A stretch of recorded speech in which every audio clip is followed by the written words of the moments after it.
Let's go.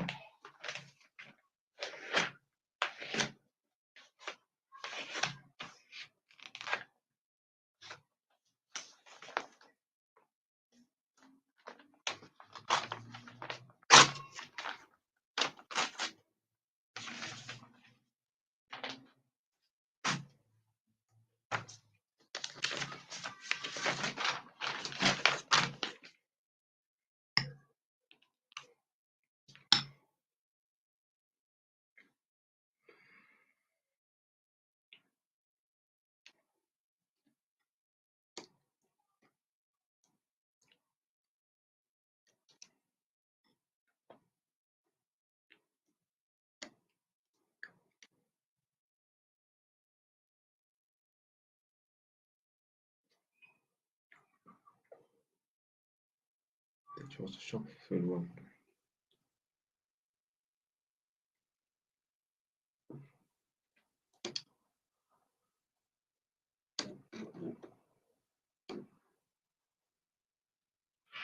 Like ads 1, 2, 3. What's going on? What's going on? What's going on? Oh my days. So obviously I'm about to go on to TikTok live, yeah. So obviously, you know, like when you sign into TikTok, if you use TikTok, obviously your For You page comes up and it said, God is not real. Prove me wrong.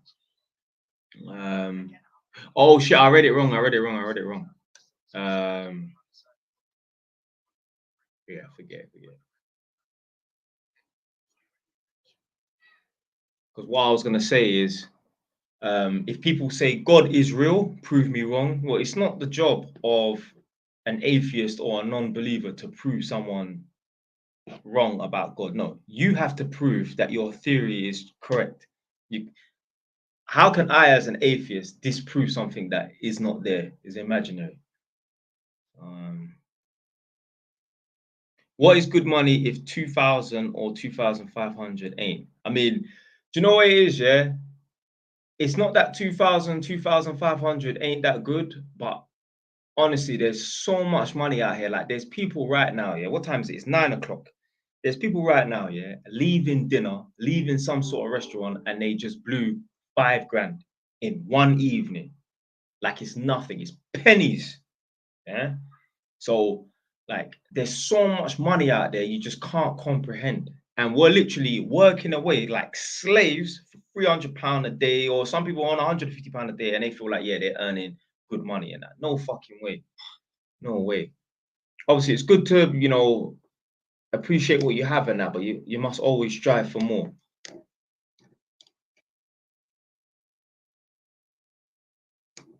Right, let me load up this live.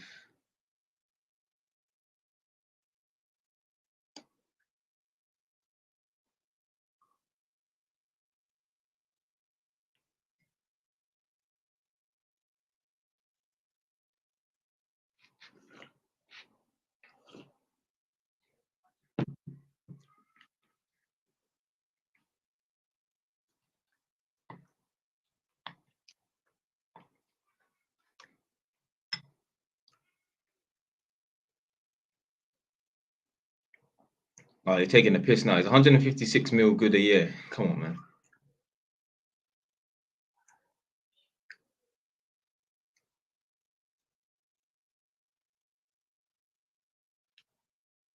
Big up man like Dosa David. Come on, man. One of the original subscribers, them.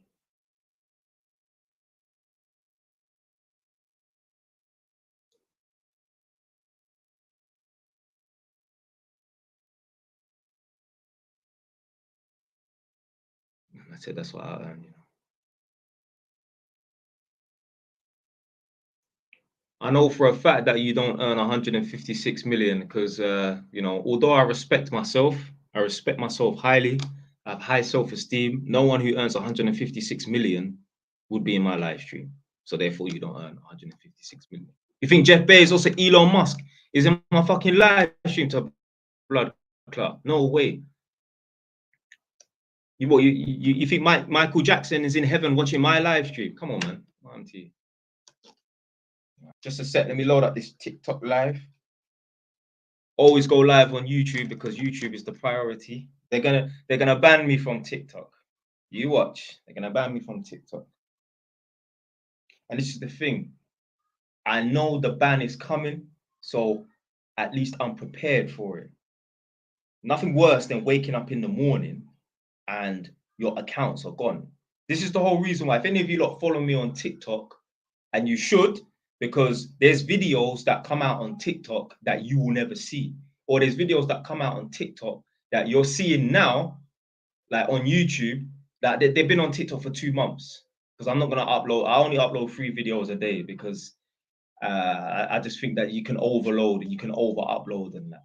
So I've got multiple TikTok accounts, and you can't just don't just follow one, follow all of them, because there's certain videos that I upload on, let's say 2.0, that I don't upload on 3.0 because it's a response video. I'm not gonna keep taking response videos and uploading them to all my channels and that, because they TikTok can tell, TikTok knows when it's a duplicate video. So when a video has been uploaded to one page and then you upload it to a next page, it knows when it's a duplicate. So anyway, I'm prepared for a ban. I'm prepared for them to take down my accounts and that, or at least one at a time. So what I did was, obviously, initially I had the first account, just a regular JY's TV.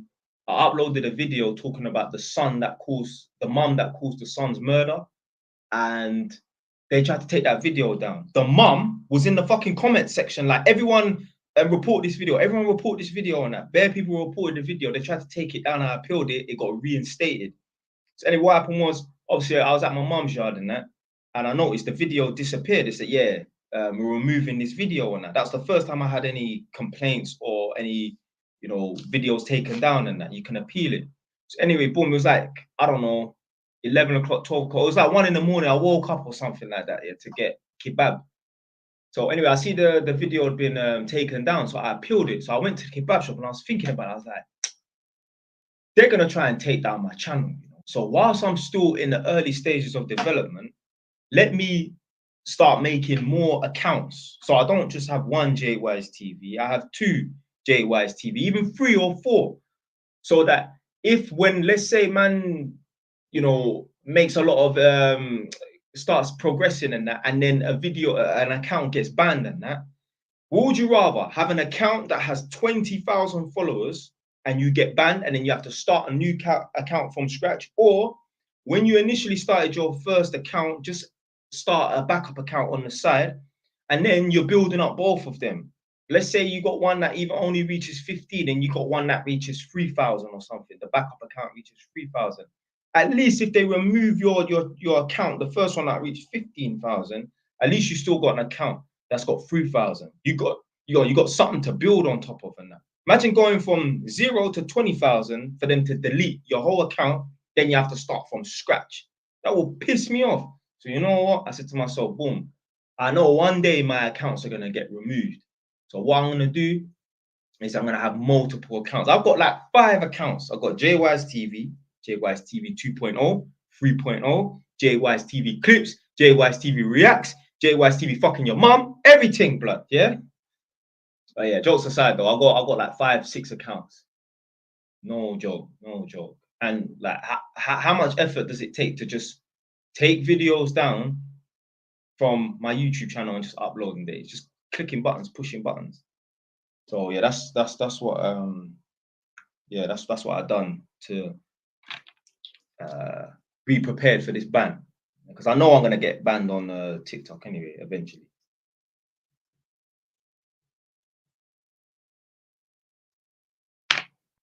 Right, I'm just bear with me. I'm just gonna upload this. Start this live on TikTok.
Right.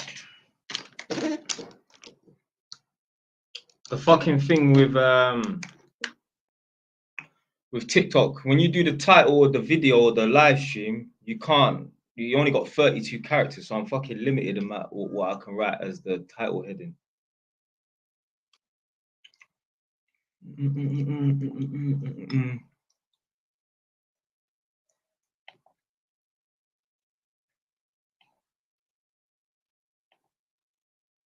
Do you think taking a bridging loan to flip a property is a good idea? Yeah, lots of people do it.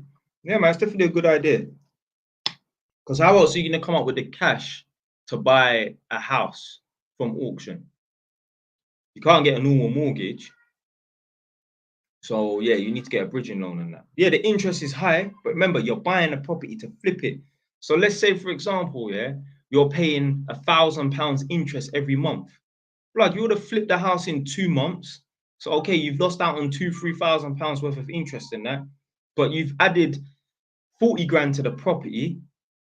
Yeah, you're in benefit. So it doesn't matter, man.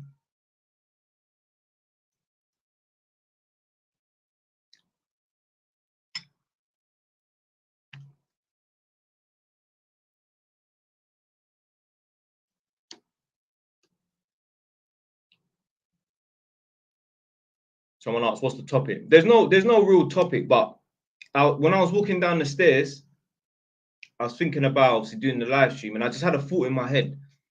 Obviously, I couldn't write what I wanted to really write because I don't have enough characters in that. But I was thinking I earn between 2,000 to 2,500 every week, and that's not good enough because there's so much money out there. Now, obviously, man, to learn how to be content, and certain times you have to humble yourself and be satisfied with what you've got, but you should still always strive for more.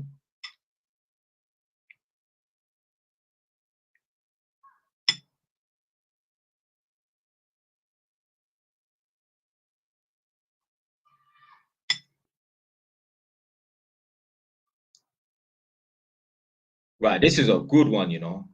So a man asked, a man said, my parents have been sabotaging my life since I was born. Any advice how to escape? Got 10 to 20K right now.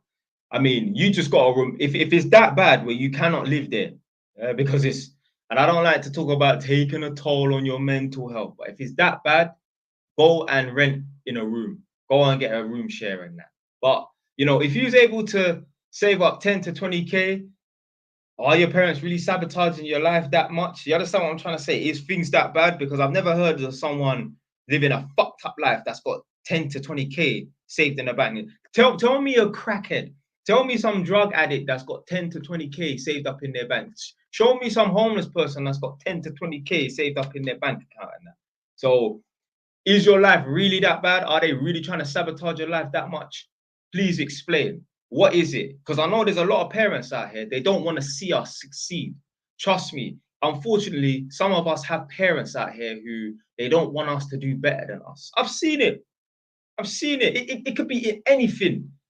When I go back to my mum's yard and that, she usually, maybe not for a long time, but she was watching that not 90 Day Fiance, Say Yes to the Dress program, yeah, where women they go on go and buy their wedding dress and that. And some of the mums are trying to outcompete their daughter, saying that my wedding dress was better than yours and that. Or they can see that the daughter likes the wedding dress, but they're telling her, nah, don't go for it. And you can see it. And I know someone who did get married.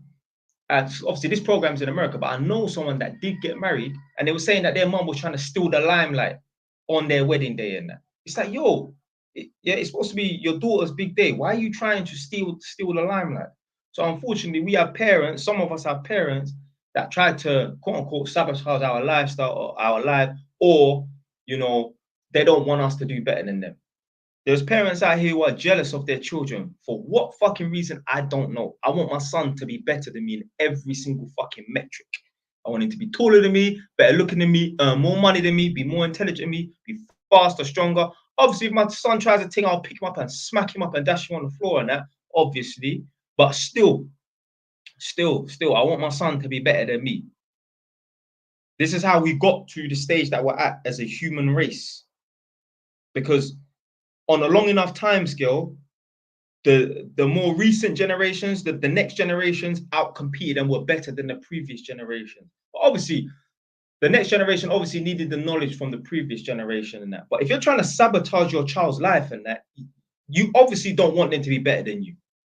If everyone had that mentality, yeah, let's sabotage things for the next generation and that, well, we will still be in the plains of Africa for black people or in the cave for white people, rubbing sticks and stones, trying to create fire in that. So it's just a crazy mentality in that. But yeah, please elaborate on, let me see if I can.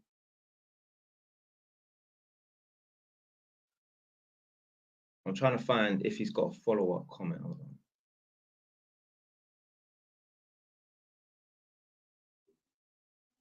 Yeah, big man. Obviously, I'm assuming it's a man. It could be a chick. There's no picture, just a full stop. Like, yeah, I don't know. Yeah, the person did comment again though. But yeah, just elaborate on what you mean by your parents trying to sabotage your life and that. Well, what exactly are they doing?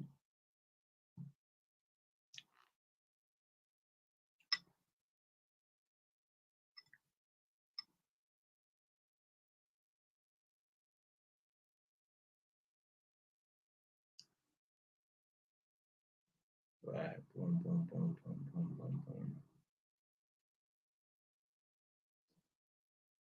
boom. A man said, "How is Northampton to live? I'm coming up from London, motherfucker. Turn the fuck back, boy.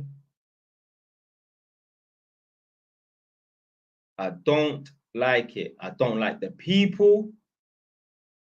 Everyone I meet. So obviously, you know, I work in people's houses on this contract and that.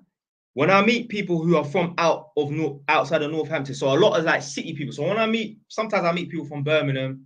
I meet people from obviously London. Obviously, I meet people from like what's the other city? You got Birmingham, you got London. Not. I met a couple Manchester people now. I might meet people from Nottingham. Yeah, that's it. So I'll meet people from London, Birmingham, some Manchester, a couple Nottingham people. Everyone that's from a city does not like Northampton. They don't like it. I thought it was just me. They don't like it. These are white people, these are men, these are women. I met a woman from Glasgow, so Scotland. She can't stand it around it. She said everyone thinks they're fucking a tough guy. They think they're a gangster. This is a grown-ass woman, you know, all 60 blood clot years old. People who are from cities do not like this fucking area. I thought it was just me. It is not just me.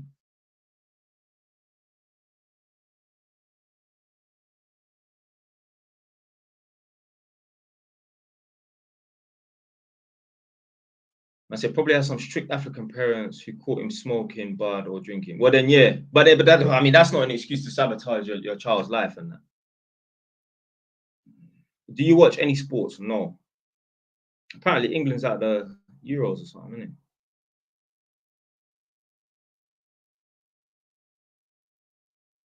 I've moved out and successful. My mum is still gets on to me. Now, obviously, as sons, we're always going to be our mum's little boy. Whether we've got four other boys, four other brothers on that, but for some people, like I'm still my mum's little boy. I'm 31 years old now. Doesn't matter. I could be fucking 45. I'm still gonna be my mum's little boy in that. Yeah? But at the same time, my mum don't treat me like a boy. There's some parents, they still treat their son like a boy, or they still treat their daughter like a little child and that. But you know what? That's down to the individual. You got to put your parents in their place. You got to put your parents in their place. I don't give a fuck. I love my mum to bits. I will die for my mum. If my mum is disrespecting me, then I will cut my mum off. It's as simple as that. I'm not gonna have no one in my life who's disrespecting me or trying to sabotage my life just because I want, just because they're my mom or whoever. It doesn't matter who you are. I will cut you off. I ain't got time for no foolishness.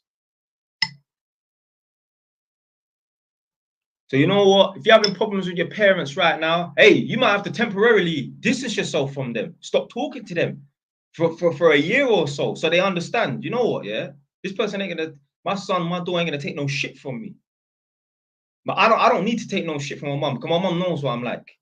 My mum knows I won't stand for no nonsense and that. So my mum wouldn't even try to test me in that way. And don't get it twisted, I love my mum and respect my mum. I don't even swear around my mum. Yeah, but my mum knows I don't take no nonsense from nobody.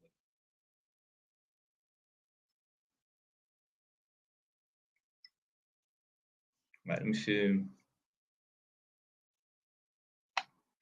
Big up man like AY London. Come on.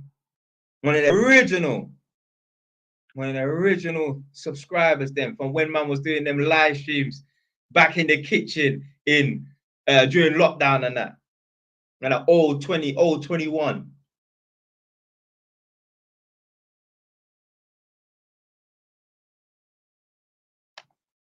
Okay, so a few minutes I had to pull out of my second buy to let my solicitor said the flying freehold is a massive risk onto the next. Yeah, but the thing is, yeah, I mean, I don't know, innit, yeah. I feel like it should be the mortgage broker or the mortgage lender that's saying, oh, it's a risk, they don't want to go, they don't want to go ahead for it. Because even on my road, there's a flying leasehold. Was it wait, flying freehold property? Yeah, where you can walk underneath it. The people them that live there, the property, well, the property is owned by somebody. And there's a few places around here and that where you can walk underneath the people them's yard. So I don't know why your solicitor is saying that pull out, pull out, pull out. If anything, you shouldn't get the mortgage offer. So it should be the lender that's pulling out, not the solicitor.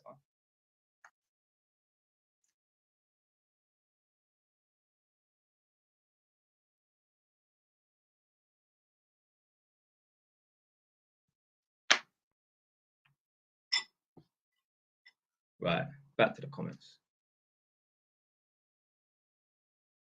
So someone called Armin22 shared the live. Respect, respect, respect.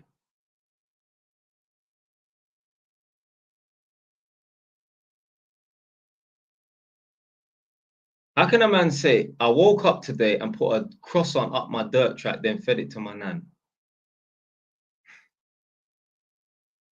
Even some parents want their kids to get victim-minded. Yeah? Yeah. Hey, a lot of parents that look like me, yeah, they infect their children, their sons, their daughters with the victim mindset. Of course they do. Of course they want to infect their children with the victim mindset because it won't make any sense if they say to their children, you can be whatever you want. Don't worry about the color of your skin. There's no glass ceiling. The sky's the limit in that. Well, then, if your mum or your dad is saying to you, there's no glass ceiling, the sky's the limit, you can be whatever you want, don't worry about the color of your skin, we all have opportunities, you just got to work hard. Then you can look at your parents and say, well, why have you not worked hard? Why are you unsuccessful? Why are you at the bottom of the social economic scale? So what they do is they tell their children, life is hard because of the color of your skin. You have to work twice as hard as the people them. I mean, I was going to say, I ain't got a white t-shirt on, but you understand what I'm trying to say, yeah? You have to be careful what you say on TikTok nowadays, yeah? You have to work twice as hard, three times as hard as them people there for half the results. There's a glass ceiling. The sky is the limit, yeah? If they say that to their children, well, then that allows them to be failures. Yeah, this is the reason why I'm unsuccessful, because the color of my skin, there's a glass ceiling. I have to work three times as hard as them people there to get half the results. So that's why they tell their children that. Because they're projecting their failures onto their children. It's their excuse for not being nothing. Because, like I said, if they said to their children, you can be whatever you want, there's no glass ceiling, it doesn't matter about the color of your skin. Put in the work and you'll become rich and successful. The son or the daughter can turn around and say, well, why are you not rich and successful? So it's their get out of jail free card for being broke and being at the bottom of the socio-economic scale. That's exactly why they want to project this victim mindset onto their children. It's their own excuse for failure. That's why they want to talk about depression and that. It's their excuse for failure.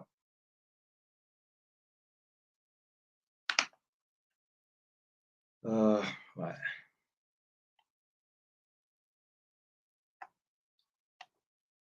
Oh shit, I ain't that good. A man said, do you have 5 properties or do you have more? No. I still got 5 properties. Yeah, I still ain't even finished that 5th property. Yeah, which is my second house, which is gonna be my new house that I'm gonna move into. I ain't that good. I respect for thinking highly of me. I ain't that good, big man. This is the reason why I'm doing this live stream today. Every day has to be a productive day. You can do what you want. You can take 2 weeks off. You can do half days. You can do 9-hour shifts. You can just work 9 hours. You can do what you want to do. But when you ain't got the things that you want and other people do, it's because they're putting in the work that you're not really willing to put in. So today, I was going to go to my house to do some work, as I do most days after work. But because I've got so much paperwork to do, I still ain't even complete my paperwork and that. I thought, right, you know what? Let me just spend the whole evening here, but I'm still going to be productive. So you know what I'm going to do? I'm going to do a live stream. This is work. I'm working. Every now and then you're going to see me write some stuff down on a piece of paper. I'm time stamping when I say something that's like, you know, worthy of clipping. Yeah, when I'm dropping gems, I'm going to time stamp it. Because what happens is I'll make these live streams. They're 2 hours long. And I have to literally go through all the live streams. I don't have to watch the entire live stream, but I have to quickly like scrub through it and that to find when I'm speaking on certain gems and then certain things I'll remember, like, yo, you need to click that, and I'll remember it. But it's hard and it's too time consuming going through the whole thing and that. Although it don't take that long, because I'm not going to sit there and watch the whole 2 hour live stream. I'll just kind of scrub through it and that. I ain't doing that no more. I'm writing down on the times. I'm writing down timestamps when I drop something that's worthy of clipping. So right now, I can see the timer in the corner. Obviously, you lot can't see it, but basically it's just, well, yeah, it's above my head over here somewhere. It's at the 27 mark and that. So what I'm going to do is, once I finish saying what I'm saying now, I'll say, okay, between 23 and 27, that's why I need to go and find, that's the part I need to go and find on the video and click that part. So, yeah, the reason why I'm here now is because I thought, well, you know what, there's no point of really going to the house. I'm not going to really be able to do that much. So let me continue doing some work here. Let me do some work here. This is work. This is what every day you got to work. Every day you wake up broke. Yeah? What have you done today to earn some rascal money apart from your full-time job? We should all be striving to do something that's earning some money even after work. Obviously, you're not going to get paid straight away. What I'm saying is it all compounds.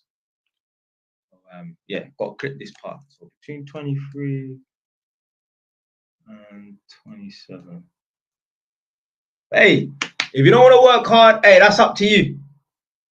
That is up to you. When you ain't got the things that you want, when you see people driving in their Ferrari and that, they're willing to do the things you're not willing to do. It's all about working.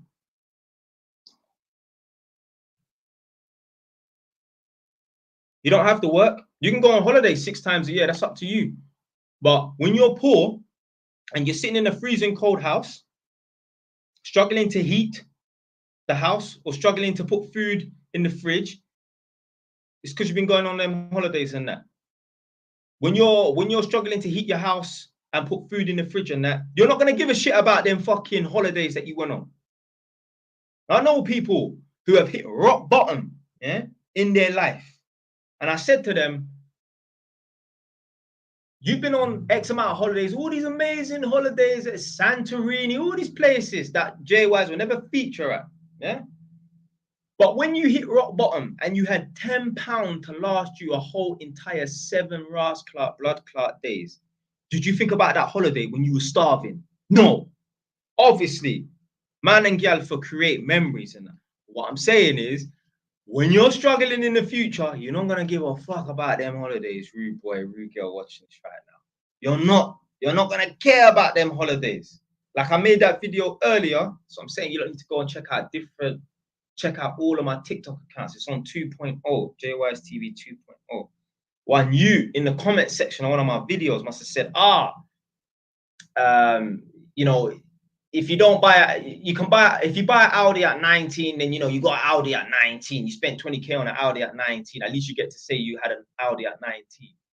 And it's like, yo, okay, you bought the Audi when you was 19. You was driving a flashy car when you was 19. You was the rascal man in your age group when you was 19 on the ends of that. But when you're 36 rascal years old and you can't afford to buy a new Blazer when he goes into year 8, your kid's not going to give a fuck that you had an Audi at 19. Dad, why can't we go on holiday this year? Dad, why can't you buy me the new PlayStation 7? You think your kid's going to give a shit that you was driving an Audi back in the day? So, yeah, man.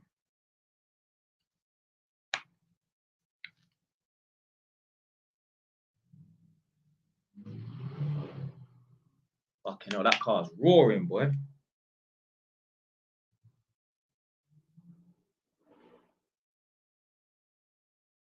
Right. Man like Giggles. Yeah. I'm looking at your comment. There's like 70 new comments. So just write down what you need advice on, and I'll answer it when I get to it.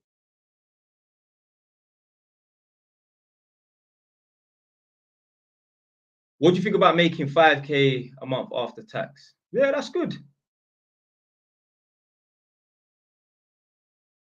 Just because I'm saying that 2,000, 2,500 a week is not enough, that doesn't mean you shouldn't make 5 grand. So what you do? Make 5 grand and then stop earning. Like, just what do you mean? Like, you're not gonna earn no money at all. I'm saying like, man, for push for more, innit? Man, for push for more.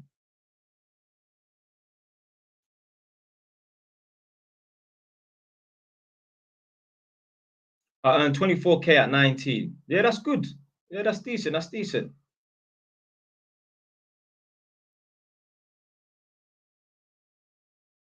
Man said, tell me about your plumber tenant and how well he's doing. Yeah, he's doing all right. I mean, pays his rent every month.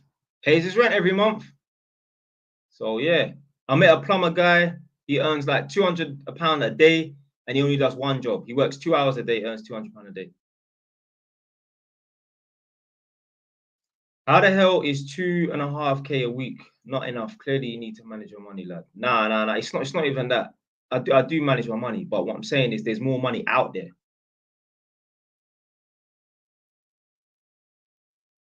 Man said you're not even £200 a week, let alone 2.5K a week. Yeah, okay. All right, cool.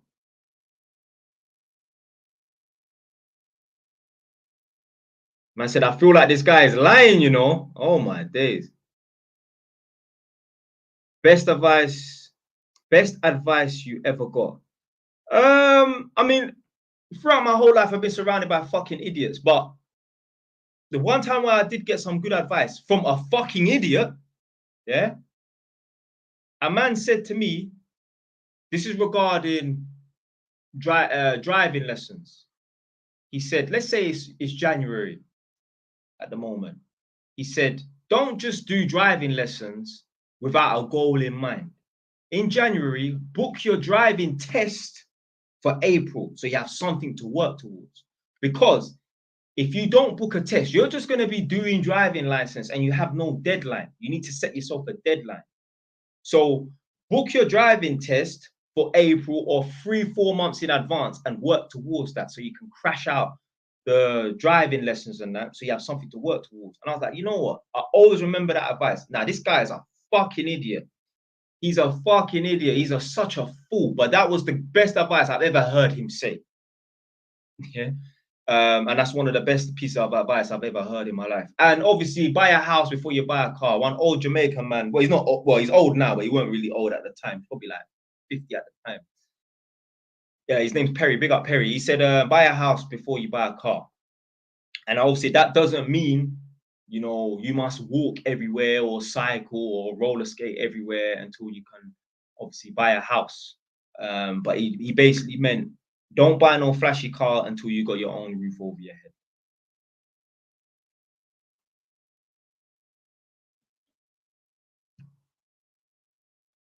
Yeah, so let me click that.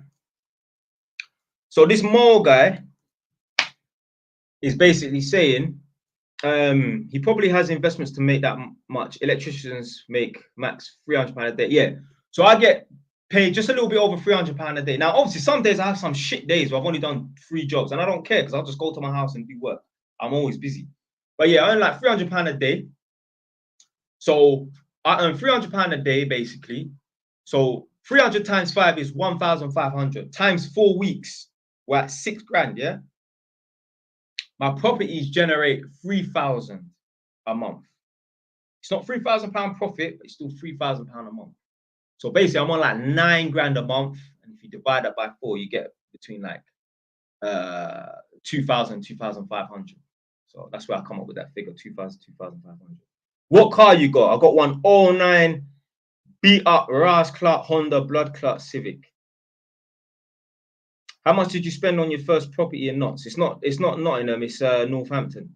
136,000 back in 2017. No disrespect, but why are you always angry? I ain't angry. It's passion. It's passion.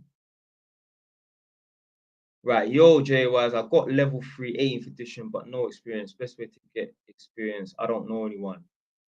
Find my video, JY's TV Apprenticeships, and watch the entire video.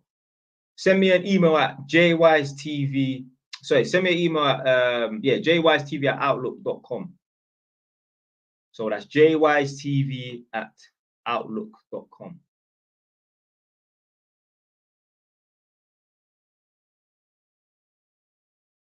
At what age is 2 to 2.5K not enough? I mean, it's not about age. For me, it's not enough. It's not enough. I need to be earning more money. Big up man like Hamza. Hamza WLDN. So that's probably West London. You helped me change my mindset. Big up, big up, big up. Are you going to retire at 10 properties? Nah, but like that'll be like I mean, it's not about the amount of properties and that. It's all about the money that the properties are generating. Because you can have 10 properties and still generate less rental income than having 5 properties in London. Imagine you have 5 properties in Chelsea. Well, you could have 15 properties in fucking Northampton and still not generate the same amount of rental income. So it's not about the number, the amount of properties. It's more about how much you're turning over. You know what I mean?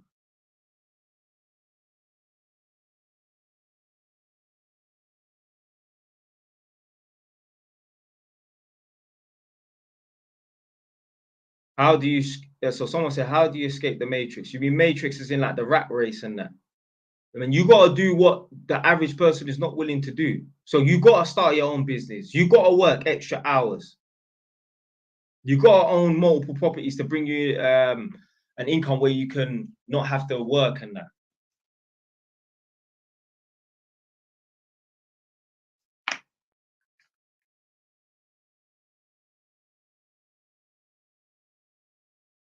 You've motivated me to eggs and be productive. What? But yeah, I take that as a compliment. Respect. 18 with 20K in savings. That's good. It all sounds good when you are rich. What should I do? Right. Oh, okay. So this sus person or sus or whatever. 18K. Sorry, 18 with 20K in savings and that. Try and find a property that you can buy as a buy-to-let property. I said, you filling in test results. No. I'm time stamping my videos and that, so it's easier for me to cut them up. Man said, JY's goes to job interviews and interviews the employer. Best way to build credit score. Pay your Ras Clark bills on time and do not default. I mean, if you want, you can go and take out a credit card, but you don't need a credit card. You're looking at a man with 5 active mortgages who's never had a credit card. When them Capital One, when them Barclay card, when them Vanquish card come through my door, they go straight through another hole, which is the bin. Man, not even open them. I don't need them. Why am I spending money that I ain't got? Why would I need a credit card and that? You do what you want, but like I said, you're looking at a man right now that's never had a credit card and he's got 5 properties. So anyone say otherwise, because you get a lot of these idiots that look like me on social media, podcasts, and I talk about, yeah, man, for build up their credit score in order to get a mortgage, bro. You don't know what the fuck you're talking about. And it's so sad because the urban youth, the man them are watching these lot, thinking like, yeah, them man, they know what they're talking about. They don't know what the fuck they're talking about.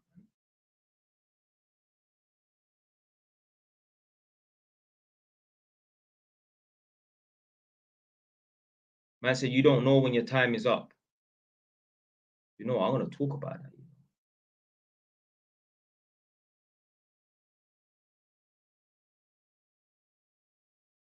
Right. So someone mentioned, let me just see something else.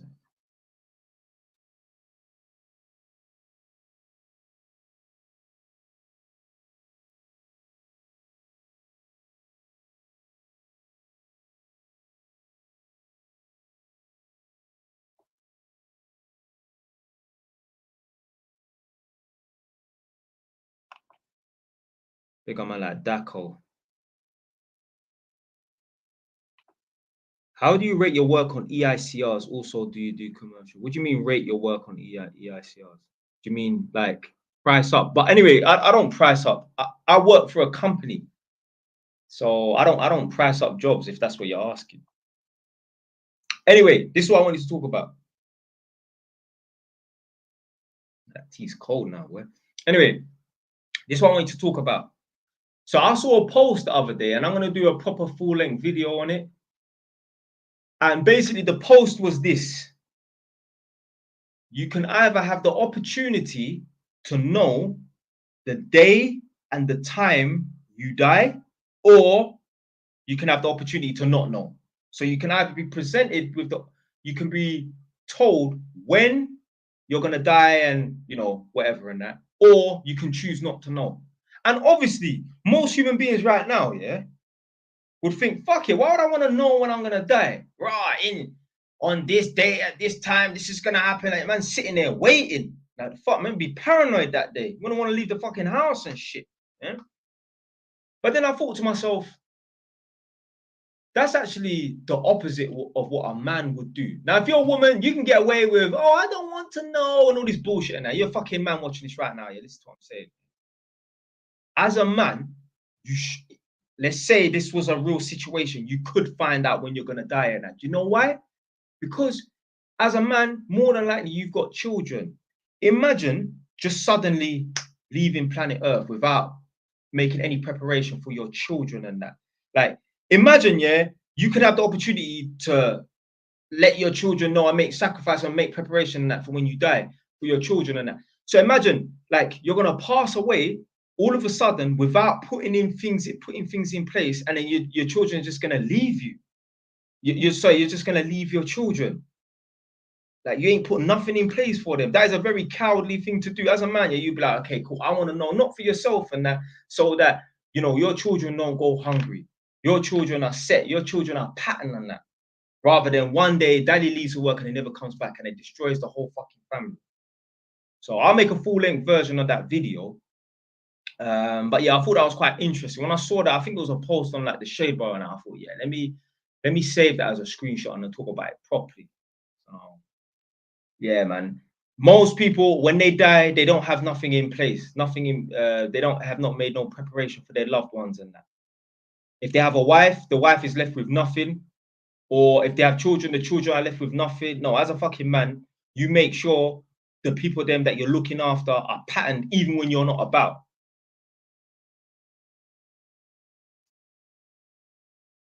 The man said, Duchesne from Gumtree. What a disrespect, bro. Jay was, I'm working 60 hours a week, saving about 1,500 a month. Don't know how to make peas for work. How to make the peas work for you. Hold on. I'm working 60 hours a week, saving about 1,000. Don't know how to make peas work. I mean, you're gonna have to rewrite that. I don't really. What are you trying to say? You're not earning enough or something like that?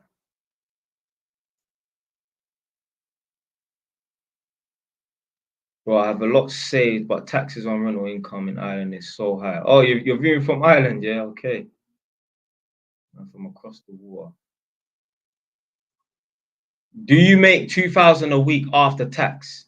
I get taxed at the end of the year.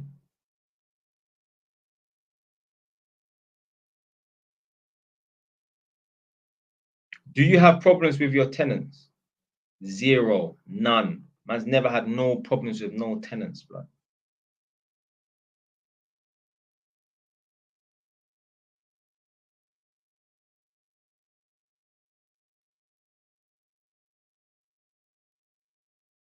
Oh, how to make peas outside. I think that's what I think this is the same person. How to make peas outside of property in your 5 to 9. I mean, you can buy and sell cars. You can jump on social media, upload videos, build up an account. Yeah, where you're making money off of your social media account. Obviously, I'm so far behind on these comments and that it's not really making sense to me. But someone said, "Are you a spark, mate?" Yeah. I'm an electrician. Yeah.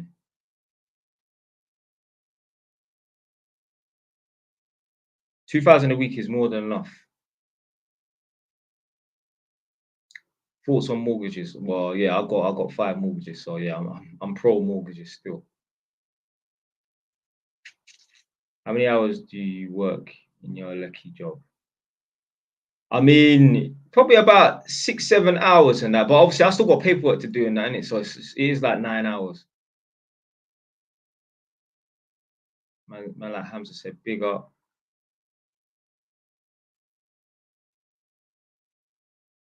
What Sparky work do you do? Testing, electrical testing, blood. I've got like 74 new messages, you know. I'm just quickly sieving through these. What color's your property, you know? What color's your property? That's some Andrew Tate shit. Pick up my like Andrew Tate once. My dad wants to get into property. Can you help him, please? Just tell him to go and watch videos on YouTube. Tell him to watch Ahmed Khan.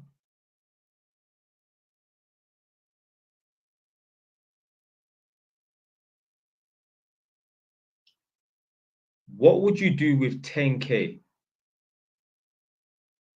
I said 10K to grow. I mean, you can buy and sell cars.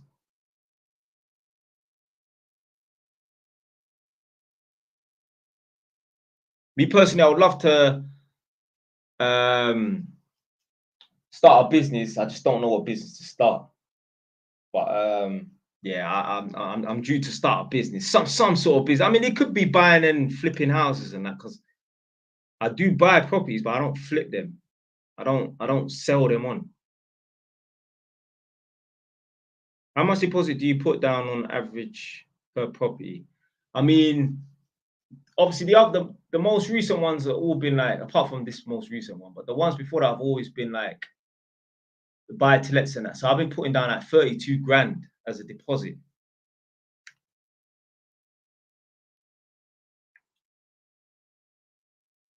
How do I find work as a newly qualified electrician? You know what you need to do, yeah? Send me an email to jystv@outlook.com. I will send you a list of agencies and they can give you work. It's mostly going to be construction site though, but it's better than sitting at home doing nothing. Do you remortgage each property or take out a new mortgage? I mean, I've only remortgaged one property, which is this one here. When did you start earning enough to get your own property? So that was in 2013, I think, when I was 21. I was getting paid like 1,800, 1,900.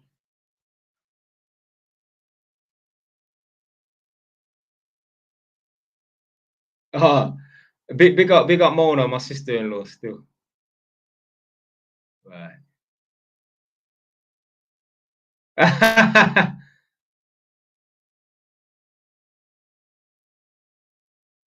Yeah, if you make me a new, please, Nadia, yeah? Just leave it on the table. Work surface. Are you religious? No. No, I'm not religious, no. How much money is needed? What's that for? Probably a property, and that is 25% of the deposit, 25% of the full market value. So the full market value is 100 grand, you need 25 grand. The full market value is 150 grand, you need 32,500.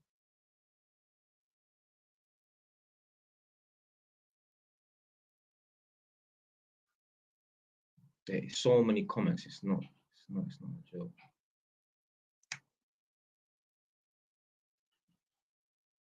What did your journey look like to get your first mortgage? What steps did you take? So I got paid a decent salary, which was 1,900 a month. I saved up £1,000 a month, and I was on it hard. I was not messing about. I wasn't. Oh, no, I'll spend £800 this month, and I'll save 200, and I'll make it up next month. No, every month. Obviously, things come up. Motorbike might need repairing. Car might need repairing. Come on, I'm trying to say. But most months, £1,000 a month. And I've done that for 3 years straight. I think the most I had in my account at that time was like 32, 33, 34 grand, something like that. And that's over, yeah, a 3 year period. Obviously, some months I might be able to save up a little bit more because I was doing private work and that on the side. But yeah, other than that, yeah, saving up £1,000 a month. Oh yeah, so AY London asks, how many properties Where's that comment from? How many properties do you currently have? So I've got 5. I've got 2 houses and 3 flats.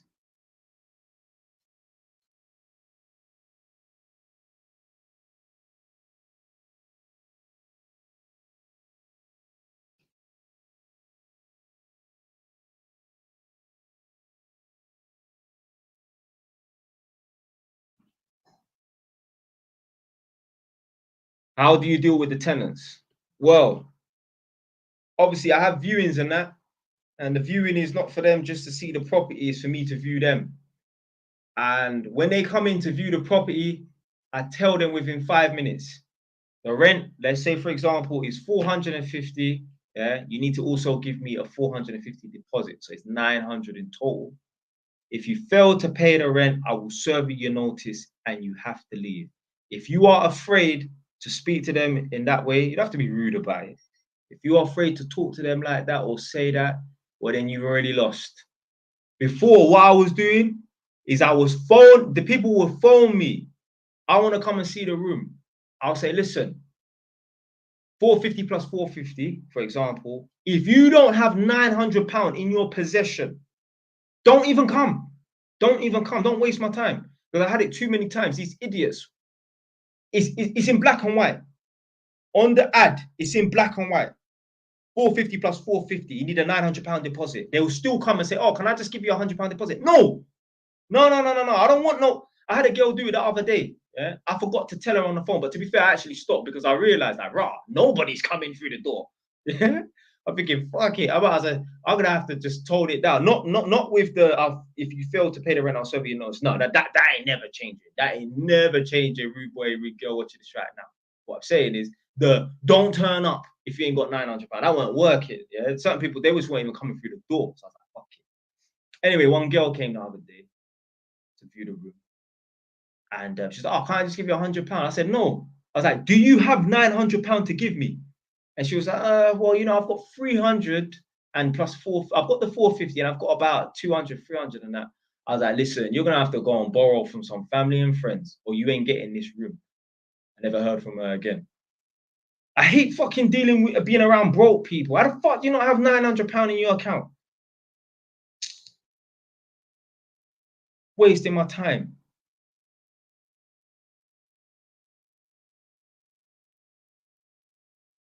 My girl was like, oh, they're students, but I don't give a fuck what they are. Yeah. When I was their age, I had a little bit of money. Yeah. Obviously, I was working full time and that, but listen, them motherfuckers, they got the money. They just don't want to spend the money. They just don't want to give you that 450 deposit.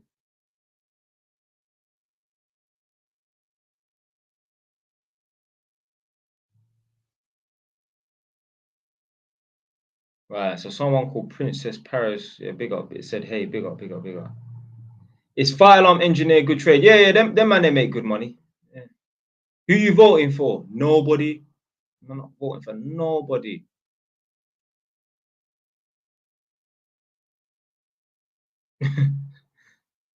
Nadia, Nadia, why's your sister saying who this?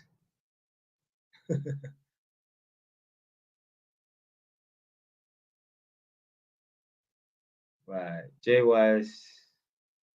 Last time I spoke to you, I saved 1,500. Now save 3,500 2 months. Yeah, you're on track. Literally, man's gone from 1,500, and 2 months later, he's got 3,500. It's literally £1,000 a month. But when man's speaking on this £1,000 a month, yeah, it's all relative. If you're on 12 grand a month, rude boy or rude girl watching this right now, yeah, that's my saying. Yeah. If you're on 12 grand a month, you should not be saving £1,000. It's all relative. It's all relative. If you're on £12,000 a month, blood, you need to be saving up 9 grand or something like that. Yeah. If you're on 5 grand a month, you should be saving up 2 grand a month, unless you're investing that money in that. If you're on 5 grand a month, you shouldn't just be saving £1,000 a month. If I was on 5 grand a month, I would be saving about 4 grand a month, maybe 3,500. The problem is when certain people start earning more money, they start increasing, upgrading their lifestyle. No. If anything, when you start earning more money, decrease your lifestyle. So you're saving even more.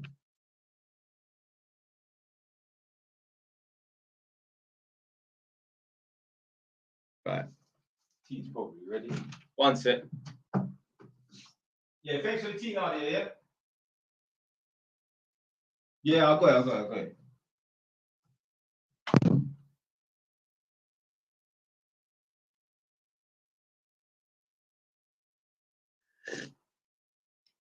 I said, I'm looking for investment properties.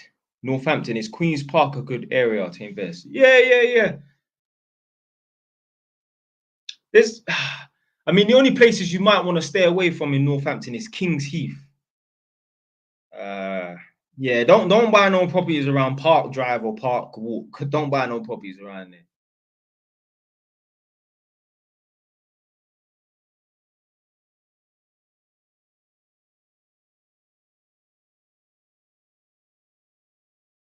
So someone asked why flats. That's all I could afford at the time. Because remember, you have to put down a 25% deposit in that. And I thought, you know what? Rather than saving up for an extra year and a half or whatever, let me just buy the flats and start again. So, what do you think of people saying mortgages ain't worth it anymore? I mean, people have been saying that since the beginning of time. There's some people that are just opposed to mortgages and that. I mean, listen, hey, they can do what they want to do. There's a lot of people right now saying, oh, you know, I don't think now's the time to buy. Yeah, you know, I'm gonna see what's gonna happen in the next few years. It's uncertain times. Motherfucker, since lockdown, I bought 3 fucking properties. No, 4. What am I talking about? Since 2021, I bought 4 fucking properties and that. What uncertain times? So first of all, it was lockdown, COVID. Now it's fucking the interest rates going up. What next? Pig flu? People just make up all these excuses not to get on a property ladder and that. Obviously, for certain people, they're not going to be able to meet affordability because even when they could have afforded it, when the base rate was at 0.75, they could have just about afforded it. Okay? Just about. So now that base rate's gone up to, was it 4.5 or something like that? Now they definitely can't afford it. I'm not talking about them. It's just the people them that are just stalling. Oh, yeah, you know, waiting for the right time. Waiting for what? Waiting for what? Before you blink, you're fucking 40 years old, man. What are you waiting for, rude boy?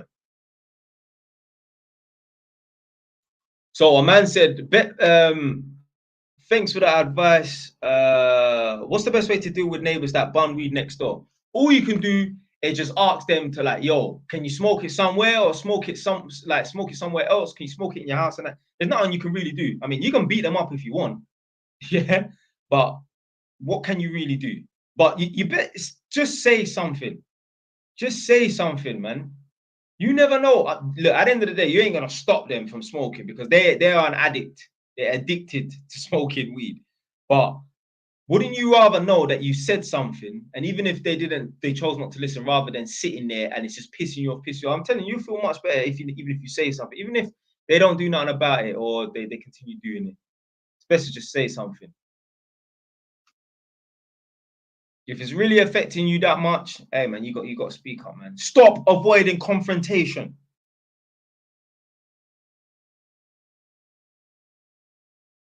That's what's wrong with these guys right now, man. Every man is scared of a confrontation. Every man is scared to fucking fight.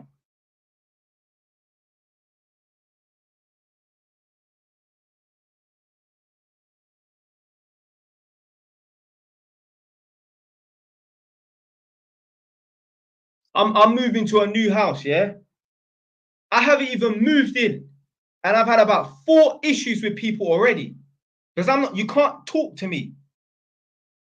You can't chat to me. The other day, some little kids was out playing ball. I didn't even know. I knew it was after 8 because me and my girl got to the house that after 8 o'clock. They're playing ball outside. The ball hit my car. I didn't even really care about that. It was more the principle of them being out at that time. Yeah. Because if you lot know already, my car's fucked.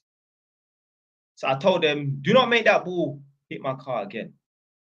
And afterwards, I turned to my girl. I said, what time is it? Because I didn't know what time it was. My battery died on my phone. She was like 20 past 9. I said, you lot out here, because the mum was out there. I said, you lot out here playing football at 20 past 9. And you got no respect for the damn neighbors. So anyway, I said to them, when I move in, there's going to be some changes around here. I'm not sitting in my house. It's 8 o'clock and the kids are out playing ball. No way.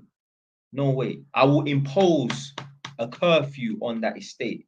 No kids outside my house playing ball. Because it's a cul-de-sac. Yeah, it's a dead-end road. I live at the dead-end part.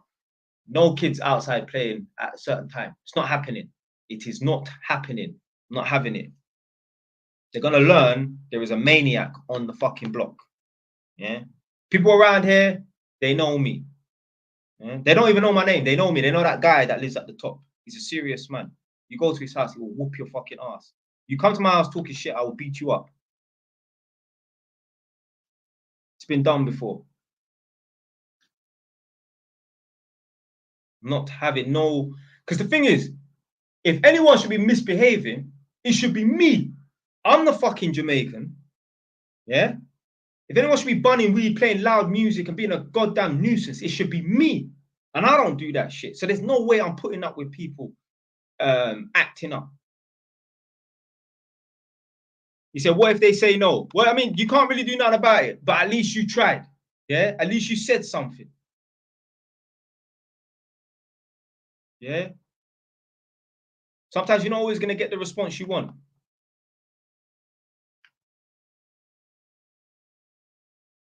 Now, if it's people smoking cigarette, I mean, I don't even think it's even worth it. Everyone fucking smokes cigarette. Yeah? Everyone fucking smokes cigarette. You are going to have an endless battle, my friend. But not everyone smokes weed. So, but there's certain things I'm not going to tolerate. I'm not tolerating my neighbors making that noise. So a little while back, the house next door, the people left. So I said to my girl, oh, I wonder who's going to move in next door. And I sat there and I thought to myself, and I said to her, anyhow, whoever comes next door thinks they're going to be smoking weed or playing loud music, we're going to have a fucking problem. If I had to put up with one, I would put up with the weed. I'm not listening. I hate thumping noises. I can't stand it. I don't know why. I hate banging noises. That is not, I drive up and down and I hear people playing loud music in their house. And I think to myself, if that was my neighbor, that's not happening. They can play music with the volume up loud, but it's the bass. I can't stand it. I just don't like thumping noises. I don't know why. Yeah, I'm not having it. My neighbors need to behave themselves. I'm gonna have a fucking problem.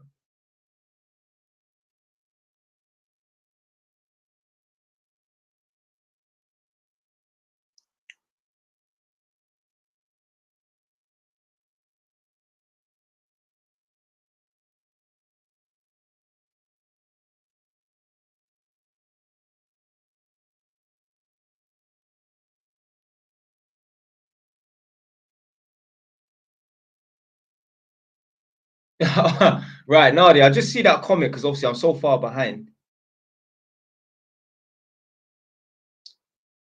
You said that your girl is checking the girls for me. Okay.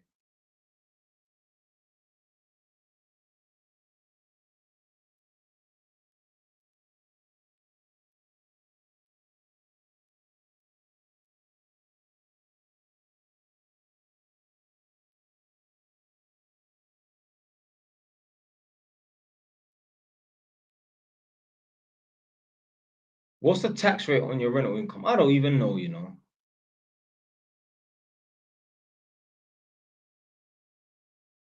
How long is it for you to break even? I mean, when you say break even, you mean the money I've put down as a deposit. Obviously, that will take a little while and that. But every month I'm making money. I'm not breaking even every month. Obviously, like in terms of the deposit I put down and that, it's gonna take a long time for you to break even. But I don't even think of it like that. Like, yo, you've got to put this money down to get the ball rolling.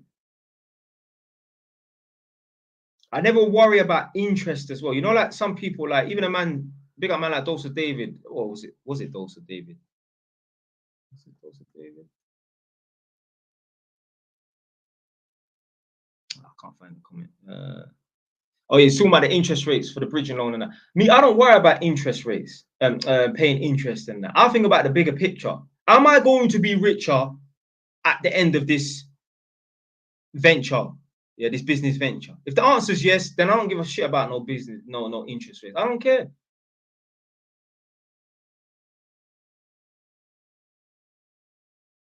I said, why are you always so angry? I ain't angry. Passion. Not all Jamaicans are like this, though.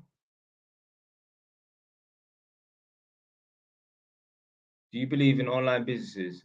I mean, yeah, I ain't opposed to no online businesses. I'm opposed to trading.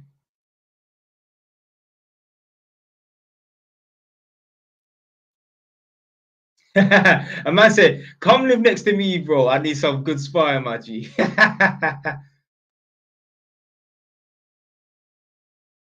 I said, where you moving to? It's still in Northampton.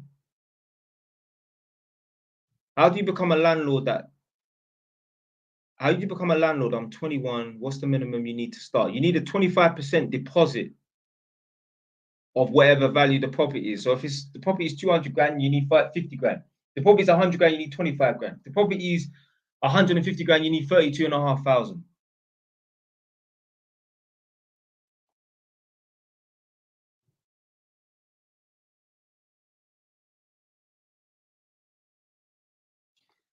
Me and my girl was watching something today. I can't remember what it was. Oh, it was that 90-day fiance. And this guy has got a new wife, but his ex-wife is still in the picture because his ex-wife is the baby mom. And the ex-wife was being disrespectful to the current wife. Now, I was saying to my girl, when we watched the episode a while back, at the time, I'm like, bro, this guy's a fucking pussy. How are you letting this new chick disrespect your chick? Because basically, the ex-wife still has the power. She was the masculine one running the relationship and that. He's a fucking pussy. And I'm like, so many men are fucking pussies. They're just scared of trouble. I'm not saying you shouldn't avoid trouble and that, but bro, when trouble comes to you, you got to deal with it. I was saying to my girl, do you know how much men in this world, yeah, if a man turned up to their door to fight them, they would not fight. They wouldn't answer the door. I've had it. I had man come to my door to fight and I whooped his ass, never came back again. And if he come back again, I'll beat him up again. No problem. No problem. I remember even when that did happen, a man come to my door, I had to deal with him. I'm seeing him calling people. I see him standing on the phone shouting and that. Then another car's coming and that. So anyway, I told my girl what happened. And this time she wasn't living with me. She was living around the corner, like 2-minute drive. She said, do you want to come stay at mine this evening? And obviously for a split second, I thought, yeah. And I thought, no. I'm going to protect the castle. Yeah. So I slept with my thing real close to me. Like it's usually tucked in my radiator. This thing was, yeah, I had my hand on it because them people there, they're the type of people to fly through your door in the middle of the night. Yeah. You know what I'm trying to say? Yeah. Obviously, black people do that as well. But them people there, they're known for flying through people's doors. Yeah. I even keep something in the bathroom because I'm not, you're not catching me lacking when I'm in the shower. Yeah. I'm too on point. So, yeah. But obviously, my girl said, do you want to come stay at mine? And for a split second, I thought, nah. I'm going to hold down, I'm going to protect the castle. Yeah. Because it's one thing with having beef with people on the road. Like it's a chance meeting, you're on Tottenham High Road or you're wherever, you got your wits about you. But when you're in your yard relaxing, you should be, when you're in your yard in your safe space, you should be able to relax, not thinking who's going to come flying through this front door. I'm not a drug dealer. Yeah. I shouldn't have to be sitting there thinking who's going to come through this door. Is it police or is it man them? Nah.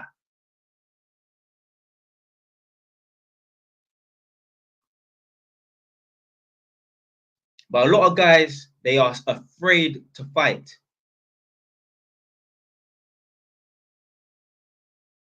They are afraid to fight. So many men right now, if a man turn up to their front door to fight them, they would call the police. They would call the police. I've seen it. And the thing is as well, yeah, when you don't show people that you're willing to push back and fight back, a man said, yeah, it's definitely Irish. Yeah. Yeah. Them traveler people. Yeah. That's what they like. They will come flying through your door. I can't remember what I was gonna say now. I can't remember what I was gonna say.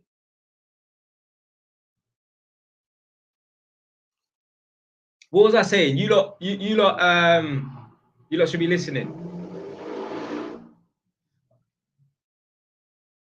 Bro, if you lot heard that car, there was a guy at the bottom of my estate, he had one loud exhaust pipe. But I went out there, I'm like, big man, when are you going to change that exhaust? It's too loud. Every fucking morning at 7 o'clock, I would hear this guy start up his car, man. It was pissing me off, man. But yeah, I don't know if he still lives there. I don't know if he changed it. I don't know. Oh, I was going to make a point. I fucking forgot what I was going to say.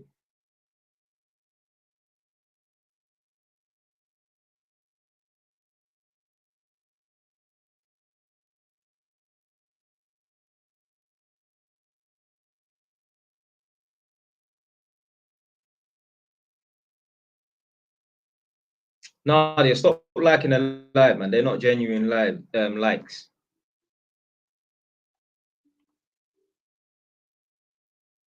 So a man said, Jay was because of you, has decided to start uni at 21 to get a useful degree in engineering. However, I feel like I'm too old to be doing this at 21. But you're not too old. What about that Colonel Saunders guy? You know, the KFC man? He started his business when he was 60 years old.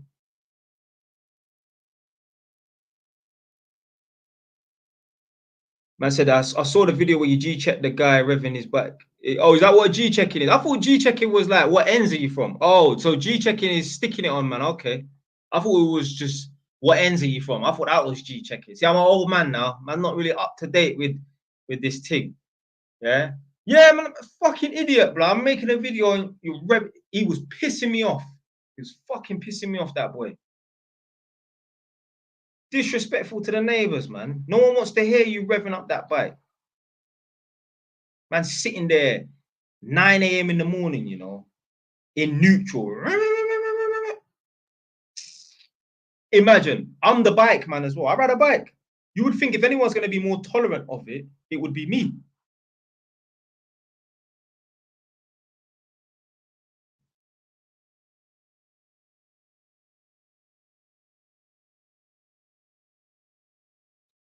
Have you ever been scared and dealt with fear, like done what you needed to be done, even though you were scared? I mean, you know, in certain situations, your adrenaline is going to be pumping, but boy, you just gotta stand firm. Yeah, that's what I was gonna fucking say. So, if you don't give people pushback, yeah, let me clip this. I've been a bit slow with the clips still. If you don't give people pushback and you don't show people around you that like you're about this, it's not about being a gangster. You can be a woman, yeah. You need to show people around, yeah, that you're not gonna take no shit from nobody. Because what happens is if someone tries to bully you, someone tries to disrespect you, you don't just have to worry about the person that tried to bully you, the person that tried to disrespect you doing it again. Now you got to worry about other people doing it, because if they've seen that that person could take the piss, they will try it as well. So anyway, at the back of my house, yeah, there's this family. They apparently they got a Japanese Ikea. I never see them walk this dog. Never see them walk this dog ever. But anyway, apparently they got a Japanese Akita. So on one of the other estates, somehow the dog, I don't know, maybe it ran away from the owner on the walk or it escaped out of the house. It ran into another person's house on one of the other estates, just 2 minutes away, just a stone throw away, and it attacked this guy's. He has this dog. It's like kind of like, I think it's a mix, because I've spoken to some people that, because obviously I work all around this area. I think someone told me the dog is like a half Rottweiler, half Bull Mastiff. This Japanese Akita attacked this dog, yeah, and yeah, this guy came out of his house and somehow he was able to track down the people them that live on my estate with this Japanese Akita. How the fuck he knew where they lived is beyond me, because anyway, I don't know how the fuck he knew where they lived. But anyway, this guy was talking cash money at this door. All I remember then, he's got the deepest voice ever, yeah. All I made is talking mad at their front door. And the guy's like, it's all right, mate, it's all right. Sorry. And I was thinking, I don't give a fuck what that dog did. No one's coming to my door talking like that. There's going to be some swinging. They're going to throw hands. I'm not having it. I'm not having it. Like, no one could go to my mum's front door talking mad. I don't give a fuck what my mum done. I don't care if my mum chopped you with an axe. You're not talking mad at my mum's front door. I'm going to move to you. So, yeah, And when I saw that, I just thought to myself, well, if other people go to that door, they can push them around. They can get away with talking mad. The guy at that house, he should have moved to him or stuck it on him at least. Don't come around there talking. I don't give a fuck what my dog done. I don't care if my dog bit off your dog's tail. Yeah. Don't come to my door talking like that. So when I saw that, I knew, oh, okay, these lot are soft. But me, I ain't a bully. I ain't gonna go around there trying to talk shit to them. I don't care. I just know it's like, oh, okay.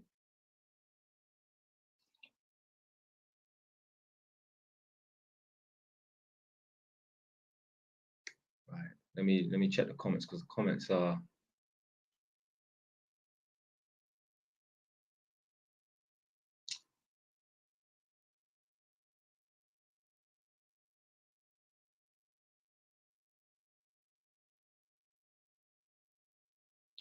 What happens if you beat up some guy and then have 2 to 4 or 18 months? Yeah, well, yeah, that's the risk. That's the risk. Right. Yeah, that is the risk. Obviously, me nowadays, because I've got stuff to lose, I'm a bit more careful about who I'm gonna start punching up and that. But I was saying to my girl the other day, I was like, yo, if I could just, let's say anything happened, yeah, you punch up a man and then you just have to pay £200 in court. Oh my God, there'll be hell on this earth, boy. I'll just be running around punching up people. Oh, look at £200 there, boom, box, man in their face. No problem. No problem. But the problem is, it ain't just a fine.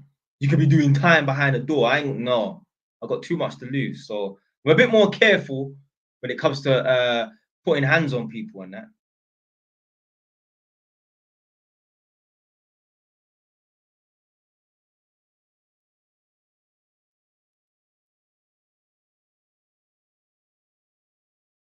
You got to be careful when you ain't got nothing to lose, and you also got to be careful when you're around people who have nothing to lose. You see, when you've got something to lose, the people them around you that don't have nothing to lose, they can drag you down. They can put you in a compromising position. I've got 5 properties.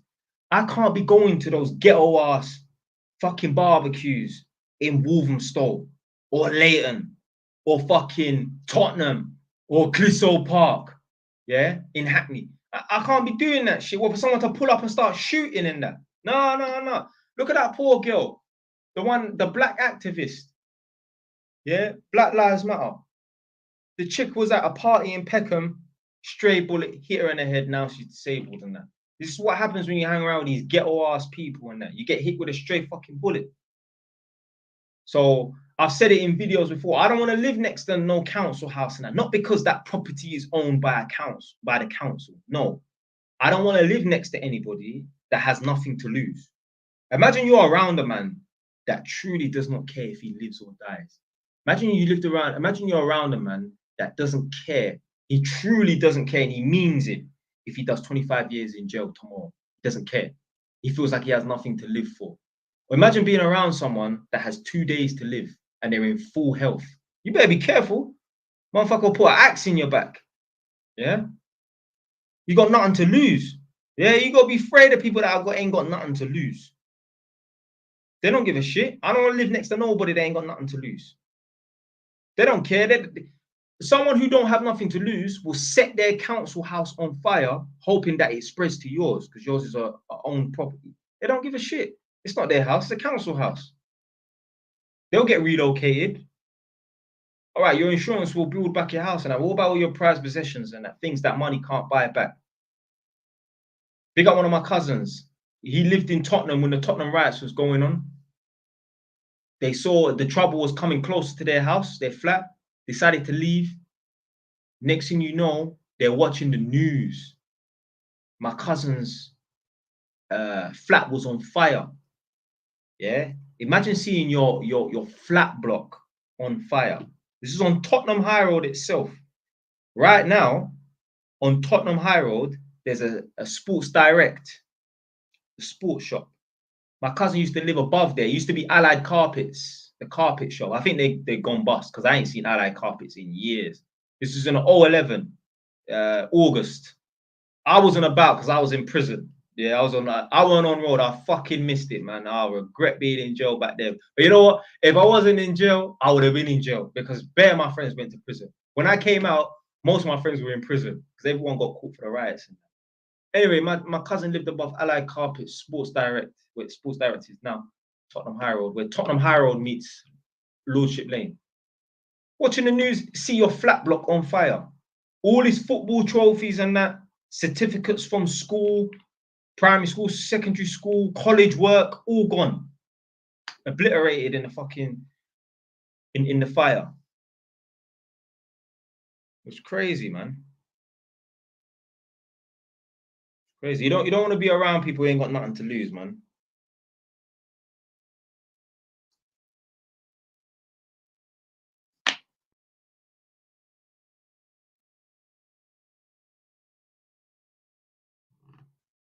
I said, you're joking me. I'm dead serious.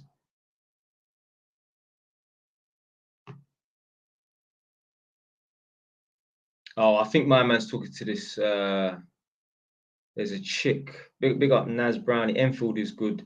Yeah, it just depends on where Enfield is, like in Enfield and that. So obviously I moved out and that, but like obviously when was I down last? I think I was in Edmonton on Tuesday or something like that. Anyway, I took my bike out for a ride and that, and obviously I thought this a few months ago, or like last year, something before Christmas. I was like, yeah, you know what? Yeah, I really appreciate my borough. You know, now that I moved out, man, I appreciate my borough. And we got so many nice places in the Enfield borough, Winchmore Hill, Palmer Green, Southgate, and that. Even certain other parts of Enfield, not Ordnance Road or Turkey Street or Hartford Road, up them ways there, Enfield Wash, Enfield Highway. No, not there. That's like Edmonton 2.0. But like all the nicer parts and that Cruise Hill and that, hey, Enfield got some nice places, man.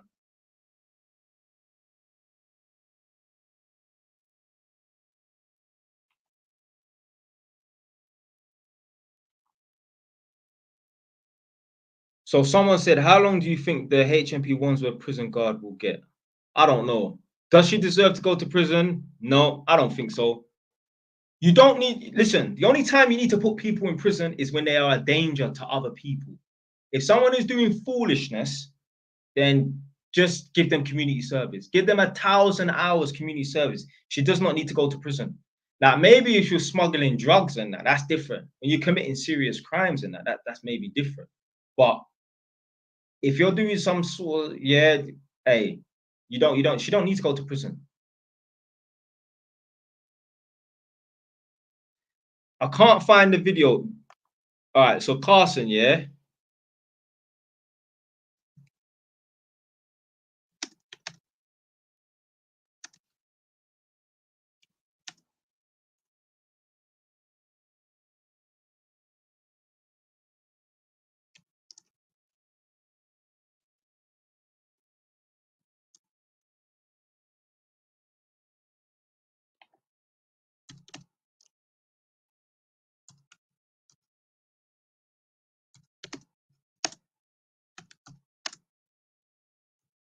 Yeah, so select most popular on JY's TV 3.0. That video there got like 250,000 views or something like that. But I'm sure I uploaded it onto JY's TV or 2.0 the other day. I can't remember. But yeah, go to 3.0, type in and then click the most popular and you'll find it.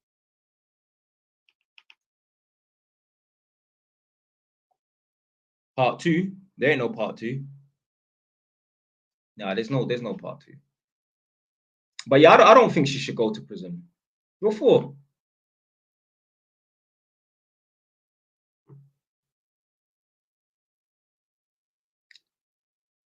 How much is enough? Probably like 20 grand. I'm not even joking. It's 20 grand a month, maybe. Maybe. Because I need to be able to afford a nice big house. Want to get something like a Ferrari or something like that. No joke. I'd love to buy a Ferrari. I ain't gonna bother getting a Mercedes. How dare I buy a Mercedes? Look, I haven't been getting onto the Mercedes and I can't want to buy a Mercedes. I've got to buy something like a Ferrari. The only thing is with those cars, they're too low. You're taking 10 minutes to get over one speed hump. Some of them anyway. Well, them Lamborghinis definitely. Them like someone putting Bugatti here, definitely. Take 10 years to get over a fucking hump. Ain't got time for that. My car's fucked. I fly over them like they're fucking. Jay, on your 10th property, get a Lambo. Nah, I won't have enough money. No way. Yeah, the Urus is nice. I'm hearing that the Urus, the Lamborghini Urus, is basically almost the same as the Audi RSQ8. I've seen a comparison video where they're talking about the Lamborghini Urus versus the Audi RSQ8, and it's almost exactly the same. Yeah, yeah, yeah, yeah, yeah, yeah. Remember, I was saying that my little brother. I'm sure my little brother had a friend from school whose dad had a Ferrari in Edmonton or something like that. I'll be like him.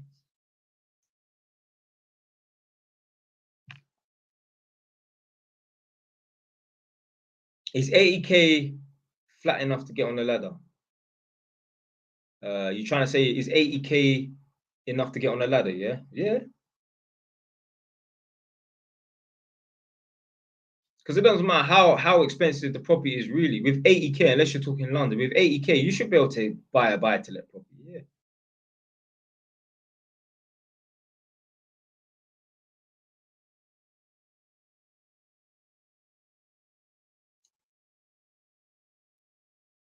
The guy saying that the RSQA even looks similar from the back too. Okay, I don't know what it looks like from the back really. I've seen some of them Uruses in real life, but I don't think I've seen any Audi RSQ8s, to be fair.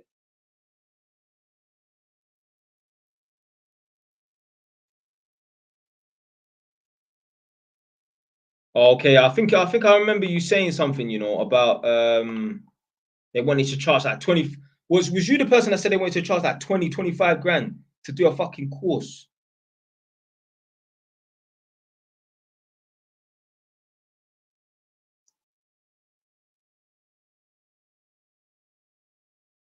I make 1,700 a month. Is that good in London? I mean, if you're living at your parents' house and that living for free, then yeah, 1,700 a month is good. If you live at your parents' house and they're not charging you hardly anything. But if I mean, could you even rent a flat for 1,700 in London? No. How is the tax on the buy-to-let properties? Well, it's done at the end of the year, so I'd have to pull up my tax. Let me see if I can find it.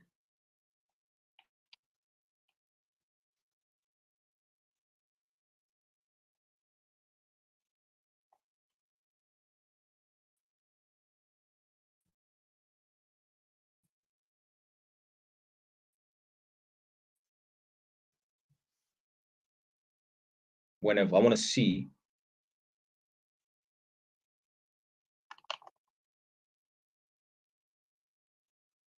I want to see how much, like, what the tax rate is, because it should tell me.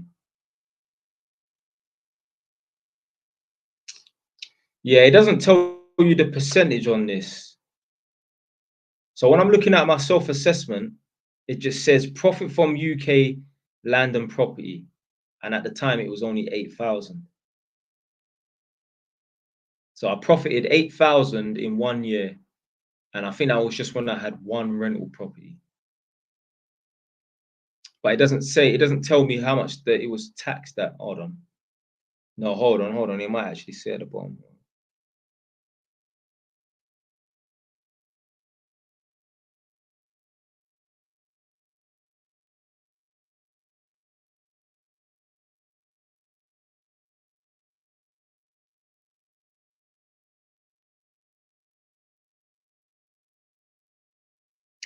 Do you know what?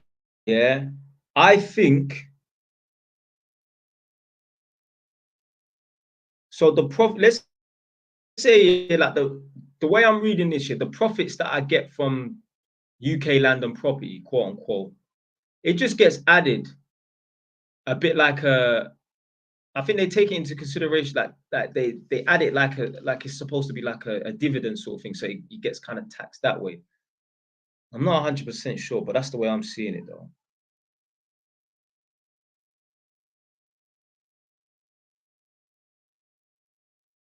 No, I'm not 100% sure.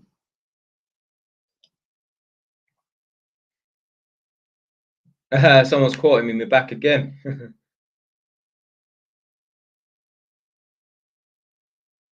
What age did you start focusing on life? 20? Yeah, 20 years old, yeah.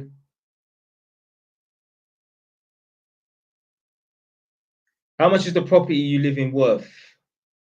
This one's worth 210. The new property I'm moving to is worth, well, I bought it for 180. It's worth more than that.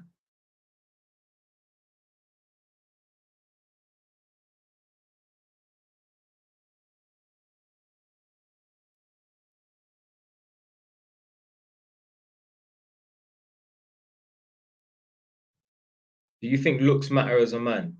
Yeah, they are somewhat important, but it's not that important. It's not as important as everyone makes out to be. If you think looks is the be all and end all on that, well then start acting like a fucking pussy in front of your girl. Start acting weak. Start begging your girl for forgiveness and that. Stop being a man and see how she don't dump your ass clock. You still look the same. You still get dumped. So yeah, looks are important to get your foot through the door. Like the girl just needs to see you as, you know, a little bit above average. A 5.5. That's good enough, man. You see it like, look at all the guys. Look, how many guys do you see? No homo. They ain't even really that good looking. They got a chick. So therefore, looks ain't really that important.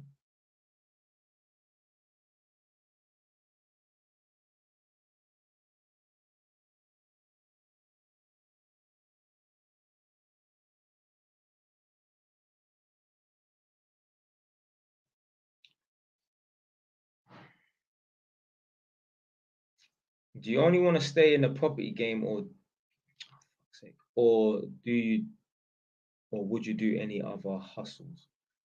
Yeah, I would obviously like to do other things, and I think like, yeah, you know, I'd like to start my own business now, but doing what? I don't know, man. I don't know. But obviously, what I would love to do is like buy land and build properties or build flats. Are all your mortgages interest only? No, no. The rental properties are interest only. The other ones are not.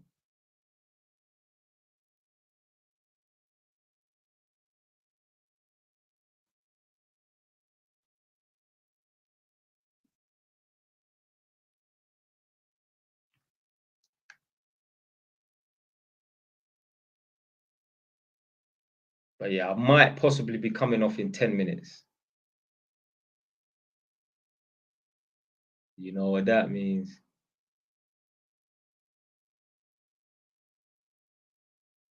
Would you move to Dubai? Hell no. But I believe that for all the urban people, man. They're sort of say, oh, Dubai, Dubai, Dubai. Fam, I'm not moving to Dubai, man. I'm staying my blood clot in England. I'm not moving to Dubai.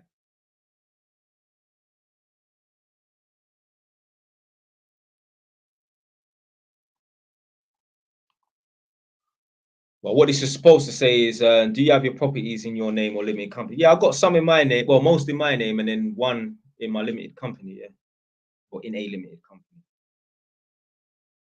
I'm on 36K at 25, working all extra weekends.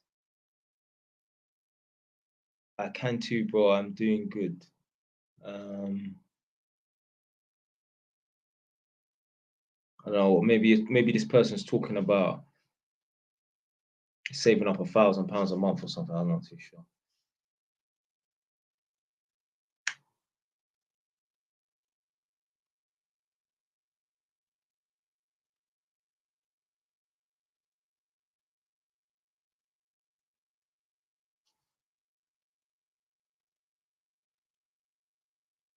The man said it means your woman is waiting for you in bed. What's that? What's that? What's that in regards to? What's your views on saving? You have to save. You should always be saving. There's no. I couldn't imagine not saving money. Now, obviously, there's going to be times where you're spending money, you're investing money. And when I mean spending, I mean investing money. Yeah. But other than that, you should always be saving. You should always be saving. Me personally, I don't need to have a budget plan. Like I find it so funny. You know, like these people have these little budget, like it's become a thing now, you know, the chicks with the budget planners. Yeah. They take their little £5, their little £10, their little £20. You've never seen a £50 note in any of these videos, I swear on my life. And they put them in the little wallets and they get the little pen and mark things off and that. And hey, listen, that's better than living life like we just spending money like a damn fool, obviously. But me personally, I don't need to put certain things in place to make myself save money. I don't have to forcibly take money and put it in this place.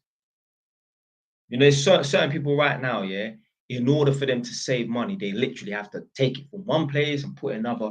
They have to take the money, go downstairs in the cellar, lock it in a vault, put TNT dynamite, 2 Rottweilers and 2 armed guards in front of that vault so that they can't go downstairs and take the money.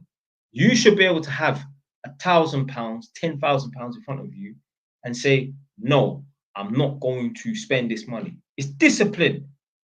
Discipline is the most important thing in your life. Without discipline, you have nothing. Everyone who is successful is disciplined. Everybody, it doesn't matter what it is. It could be being a pianist, you play the piano, you could be a big guitarist, yeah? Discipline. There's no guy that's a bodybuilder, you know, like Ronnie Coleman, Arnold Schwarzenegger and that. None of those people there, yeah, are not disciplined. They're all disciplined.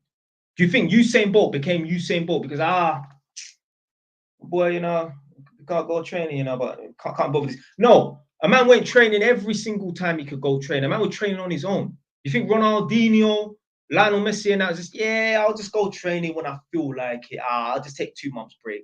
Can't bother. It's going to drink beer. No, discipline. You're never going to get nowhere in life without being disciplined. I didn't get 5 properties because I was just an undisciplined person. No, I'm a structured person. I'm a disciplined person. That's why I've got what I've got. Everybody, Alan Sugar, Jeff Bezos, Elon Musk, all of them, everybody is disciplined. There's nobody that is rich that is not disciplined. Because on a long enough time scale, even if you do come into £25 million, you won the lottery from Camelot. If you're not disciplined, you ain't gonna have that 25 million. People think, oh, how can you spend 25 mil? Oh, it can be spent. It can be spent. Trust me, it can be spent on a long enough time scale. It can be spent. You don't even need to spend it. People just start giving out money. That's a form of not having discipline and that. So discipline is so important. Discipline overrides everything.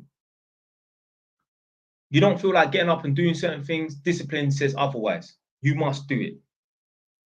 So you got to be disciplined. You don't have to. Everybody you see right now, yeah, that is poor, yeah, and they're struggling for a long period of time, they're not disciplined. I don't care what they try and say. I know they're not disciplined. Because if they were truly disciplined, they would say to themselves, okay, I'm low on money this month or for the next few months. I'm not going out. The people who are not disciplined, do you know what they say? I'm low on money over these next few months, but I'm still going out because Joe and Stephanie, it's their joint birthday and I have to be there. And that. You're not disciplined. If you're a disciplined person, you say no, even when you don't want to, even when you'd rather say yes. So they're not disciplined. All of them, every single one of them, they're not disciplined.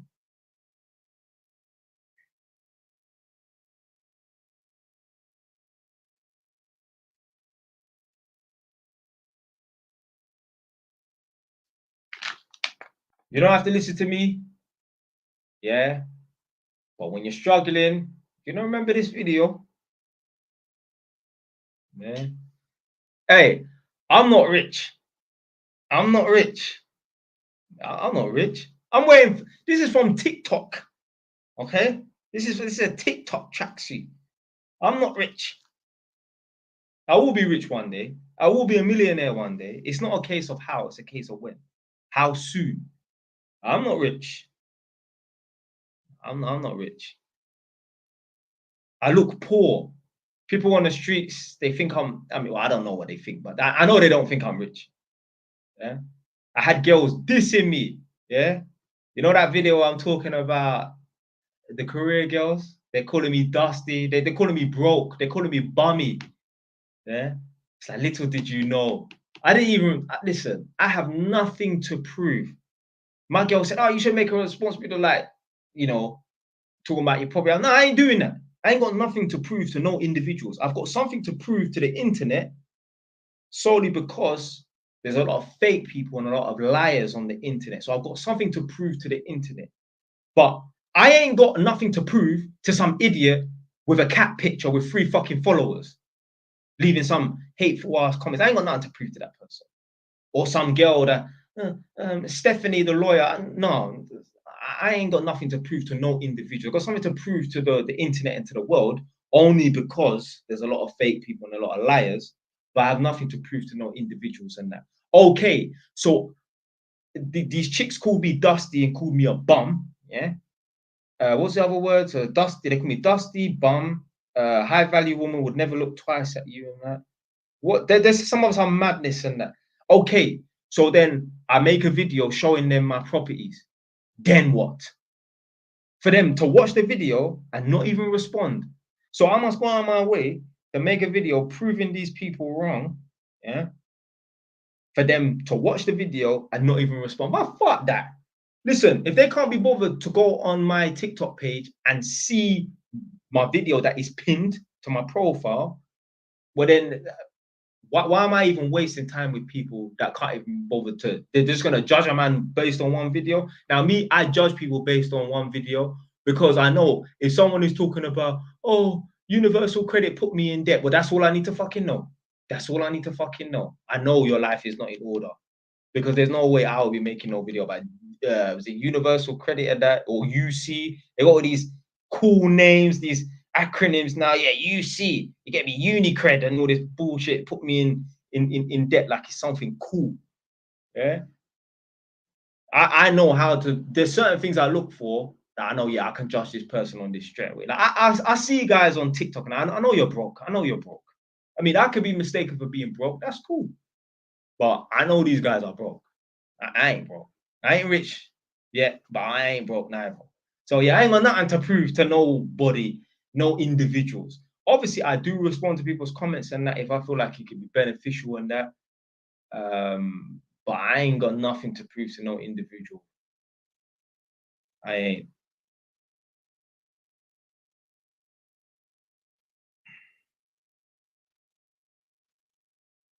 You know the maddest thing is as well, yeah.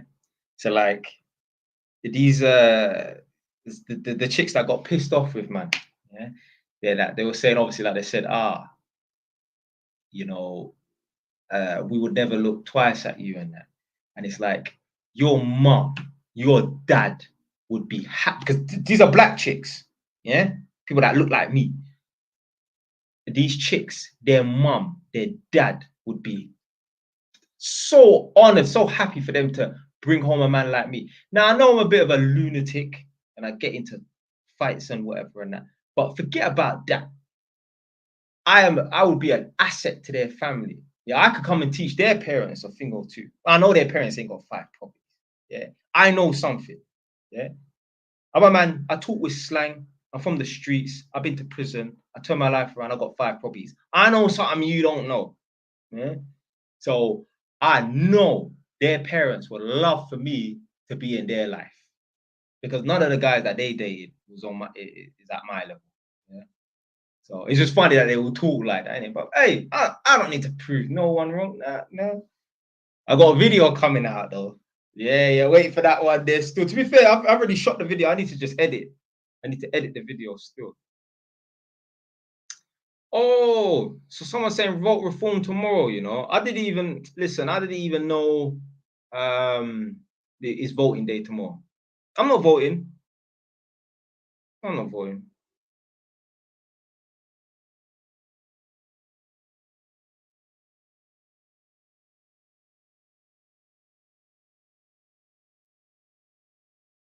The guy, her man said, bro checked a man, bro G checked a man midway through the video. Bro, I've done that before. I don't know how soon I don't know how long you've been in this live stream, but I was making a video and some idiot was coming around on this estate. He sells drugs, look a drug dealer, look a pussy and that, yeah, revving up his mobile. Blood, I took the camera with me, yeah, because I ain't stopping the video.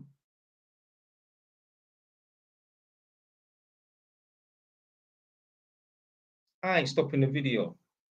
Trust me. I say to my girl, like a lot of people, no disrespect to people, but a lot of people got these Ring doorbells and that because they're afraid. They need CCTV outside their house. Yeah? They're scared of their neighbors. They have problems with their neighbors, so they get cameras and CCTV and that. I said to my girl, the only reason why I'd want a Ring doorbell is just so that I can post up videos when I'm beating up people outside my house.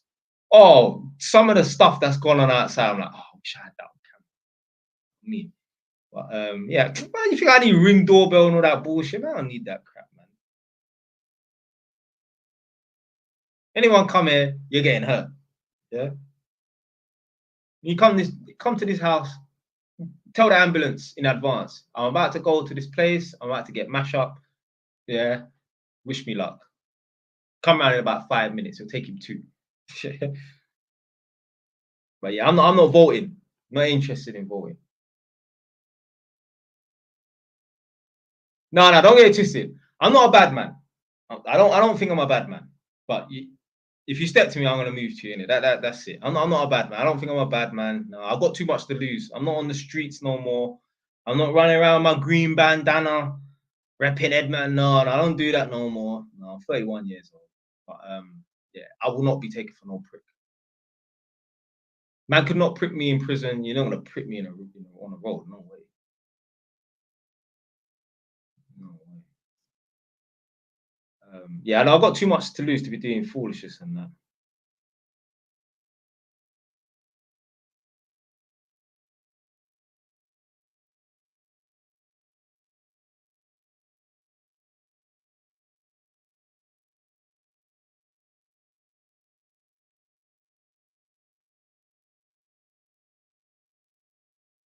But yeah, like where I'm moving to, my neighbors, they got a Ring doorbell camera. I mean, if anything happened, they got a front row, they got a camera outside their house and that sort.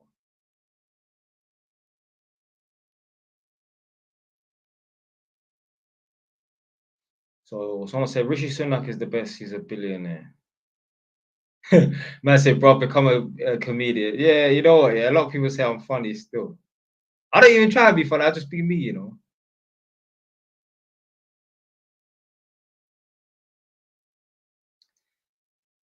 Right. So, big up Ren. She said, based on that video, then, do you believe women should have financial standards for men and 60K plus?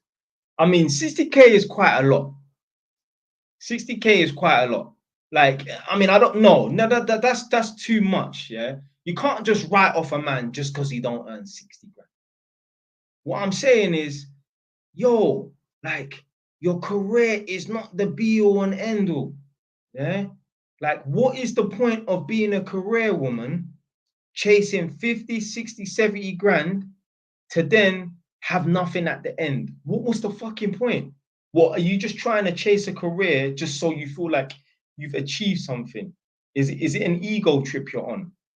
So I'm not trying to chase 80, 90, 100 grand just to say I hit 80, 90, 100 grand salary. No, I need that money so I can save it and invest it. Like I said in that video, the whole point of saving, the whole point of earning a decent salary, man and woman watching this right now, is so that you can live a decent lifestyle and save money so that you can invest that money into something that's going to bring you back a return. It's not to say that I'm on 60, 80, 100 grand a year. That's all ego. It's all ego. Because you only need a certain amount to live anyway. Yeah, to live comfortably anyway. Especially if you're outside of London and that. So it's all ego.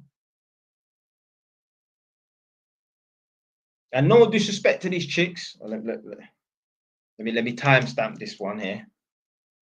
Yeah. No disrespect to these chicks, yeah. But your law your law degree means nothing. If you're a 2, you're a 2. No one gives a shit about that HR chick or that lawyer chick or that doctor chick. If she's a 2, no one thinks, oh, god damn, man, she's a 2, but she's got a law degree. She's a 3, but she's a doctor. She's a 4, but she works in HR. No one gives a shit. When you see these hot girls on billionaires' yachts, these girls probably don't have jobs. These girls probably work at McDonald's. They probably are some bottle girl. The point is, The billionaires on the yachts don't give a fuck. As long as those chicks ain't willing to set their man up and get their man there pitched and rob them, they don't give a fuck what those girls do. They're pretty. That's good enough to them.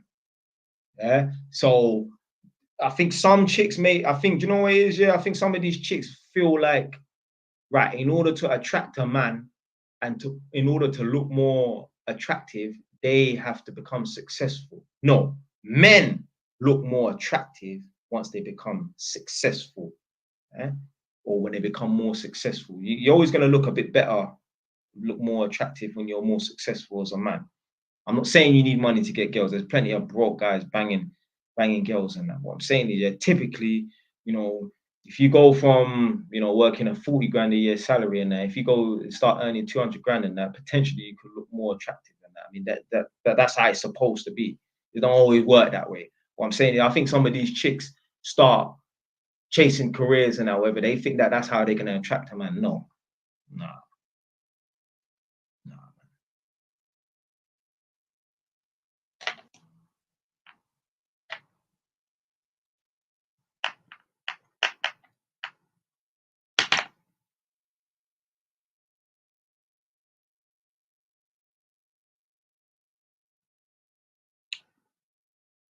When did Guy become Bruce Lee?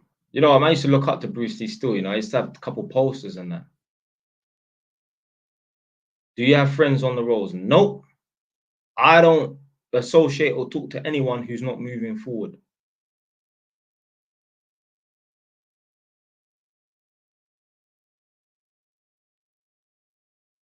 So yeah, no friends on the rolls. Big up Romy Reacts. Big up Romy Reacts for the rolls. I got something in the post saying if you don't vote, you'll get a £80 fine. I mean, that's not really fair. But hey, life's not fair.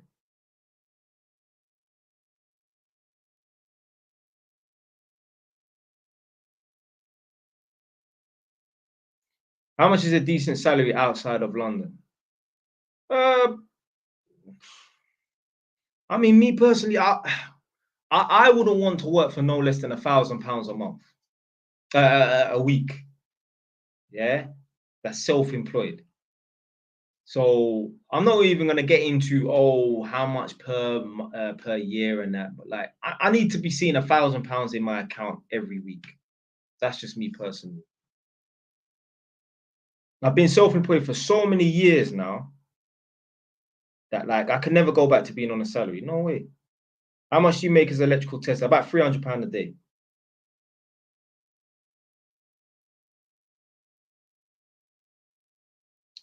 Is your mentoring for men only in that? No. You know what? Yeah, I did have a chick one time, you know, that wanted to do a session or spoke about it and that. Obviously, the advice I'll give a woman is gonna be slightly tailored a bit different than that. But I'm still listen. Let's just make one thing clear right now. Yeah, like I said in that video, when I have a daughter, or if I do have a daughter, I still want my daughter to be educated.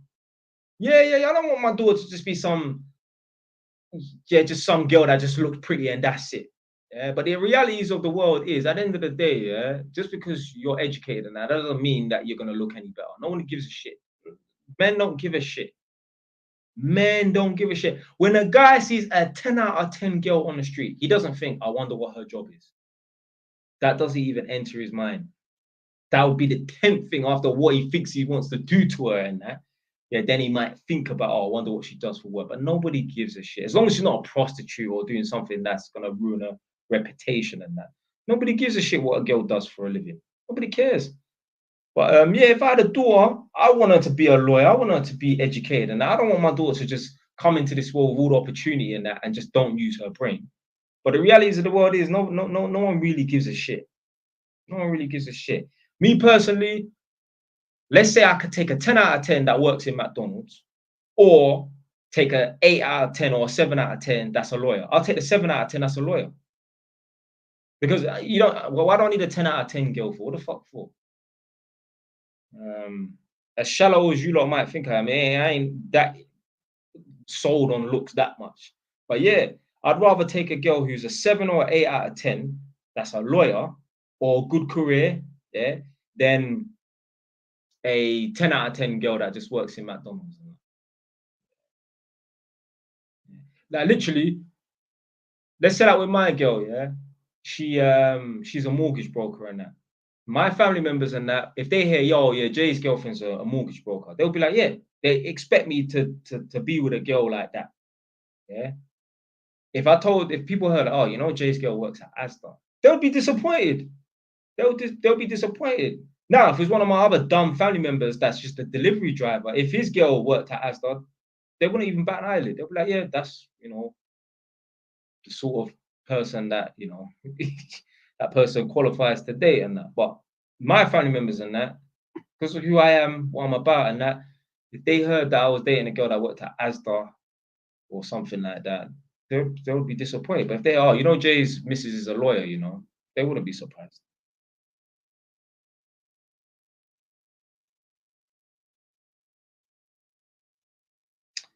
You know what? Yeah, I wouldn't even forget about this Wandsworth prison officer chick. I wouldn't even want to date a chick that's a prison officer. Nah,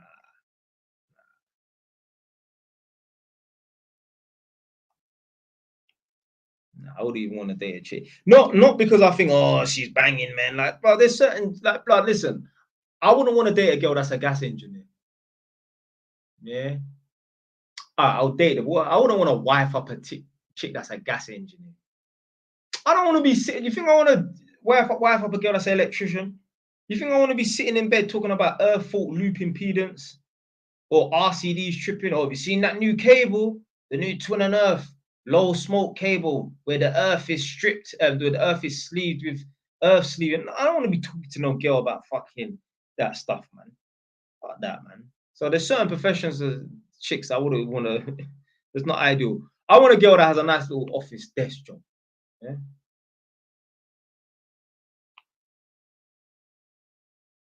I could date a chick that's a police officer though.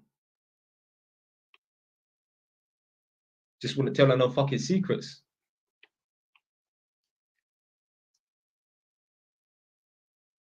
Did you grow up Christian or were you always atheist? I mean, obviously, a man don't come from no strict Christian household. Don't get it twisted. But obviously, everyone in my house believes in like God and Christ and whatnot. Um, you know, by default, I might have been a Christian. By default, if anything, if I had to pick a religion that like what was my default religion would be Christianity. Obviously, no denomination because man never went church ever, ever, never.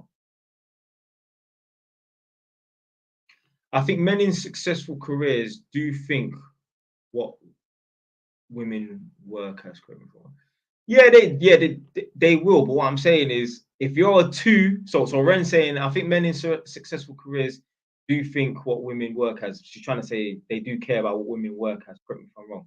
They do care because obviously I do care as well. But what I'm saying is, you know, if you're a two, you're a two. Yeah, I beg. If you do all that hard work, chicks watching this right now, if you do all that hard work to become a lawyer, yo, work on your appearance because it doesn't matter how smart or educated you are, you're not even going to get the date. You're not going to get the date. A home perception is everything. Yeah, what they say, perception is reality, and that. Let's say I got 5 properties. Yeah. Now I don't wear. I mean, I've got a Versace robe. Big up my girl for buying a Versace robe. But I don't have designer clothes. But let's say I wear designer clothes and I got 5 properties. People will see me as being rich. Make me go to Asda and Edmonton Green and take off my trainers and sit on the floor. Now I'm a homeless man. Guys do not give a shit, yeah, how successful a woman is. If she's a two, she's a two. So if you're doing all that effort to become a lawyer, chasing an 80K salary, use some of that money to work on your appearance. I beg you, because if not, you may as well just be a homeless man. If you're the equivalent of like a homeless man, you ain't gonna get the look in. You're not gonna get the look in. Not from the kind of guys that you want. What would be the point of being some top tier, high value woman that other men are not gonna want to look at because you're dead? You make 5 bills a day. No, I don't make 5 bills a day. I make £300 a day. The reason why it's almost, it seems as if it's £500 a day, although I make £300 a day, is because I get money from my rental income, my rental properties. I say, wagwan for the beard. What's wrong with the beard? Do you know what? I've always had a patch hair. It don't grow properly. Yeah. My hair don't grow properly. I've always had a patch hair. How much do you make a year? So from my employment, about 70 grand a year, about that. And then obviously I get money from property, which is about 30 grand a year. Obviously, it's hard for me to judge because obviously every year for the last 2-3 years I bought a new property and that, so it's hard for me to say. But did you see the new regulations? What's the new regulations? I don't know. Are you voting for Reform UK? Nope, I'm not. I'm not voting for nothing. I don't care. I'm not trying to keep no one out of this country. I don't care about who's coming to this country. You know, people from another place can come to this country. That's not affecting me. People are moaning about, oh, but they're getting all the council houses and that. You think I'm fighting over council houses? Why am I fighting over scraps? You need to look at yourself here and understand that, you know what, yeah, maybe you have some issues, you know, when you're worried about people coming over here getting a council house for free. You think Jeff Bezos or Elon Musk gives a fuck about someone coming over to this country or going over to their country and getting council houses for free? You think the Queen of England, R.I.P. Lizzie the Goat, do you think she gave a damn about people coming over here and getting a free council house? No. What comes free is not worth anything. When was the last time the Ritz Hotel gave out free accommodation? When was the last time Salt Bay's restaurant was giving out free coupons? When was the last time fucking, I was going to say Gucci going, giving out free clothes? Gucci and LV, they don't even do sales. People say, oh, the NHS is shit. The NHS is shit. It's a free service to some degree. Nothing free is worth anything. Anytime I have to go to the hospital for something dumb, I'll be sitting in A&E. I mean, I'm one of them man there. Man will go at A&E because I got a stomach ache. Yeah, I'm not one of them people there. Yeah. Every time I'm sitting down and that, it's like a 4-hour wait. Obviously, I'm a smart man. I bring my paperwork with me so I can do paperwork. So I'm not just sitting down there scrolling on, twiddling my thumbs. And every time I sit down there, I'm like, yeah, I need to go private. I know, obviously, emergency. I don't think private hospitals have emergency and that, but like just shit like that. I've spoken to old man in the past, and they're telling me about, oh yeah, been waiting 2 years for a knee replacement or hip replacement. Fuck that bullshit. So anything that comes free or virtually free is not worth anything. The NHS had its time, and the time is now over. Yeah, what comes free is not worth nothing.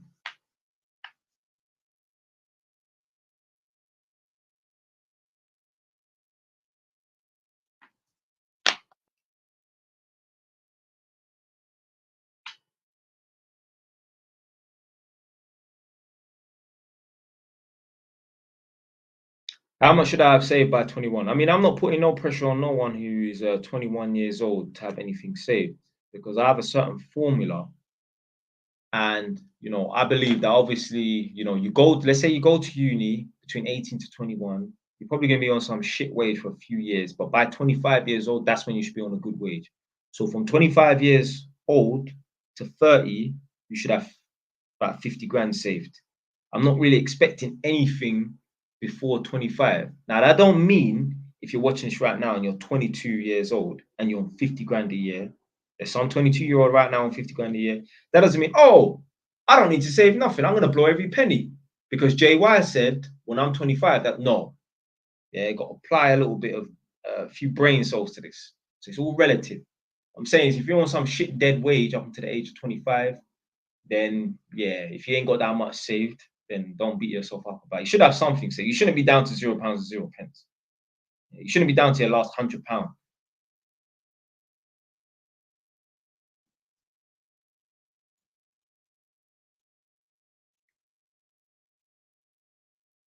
What should I do with 50k saved up? Buy a couple properties, rude boy.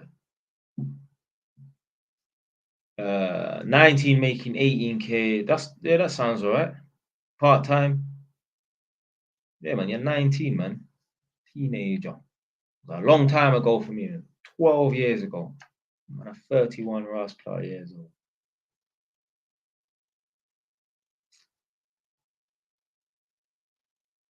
Opinion on AC, African child switching his life up. Yeah, man, big up AC, man. I like AC, man. AC, I was enjoying watching AC during like 2019, 2020, boy. Now, I follow him and that. I even uploaded one of his live streams. He was talking, he's speaking some facts, man. What was he saying in that video?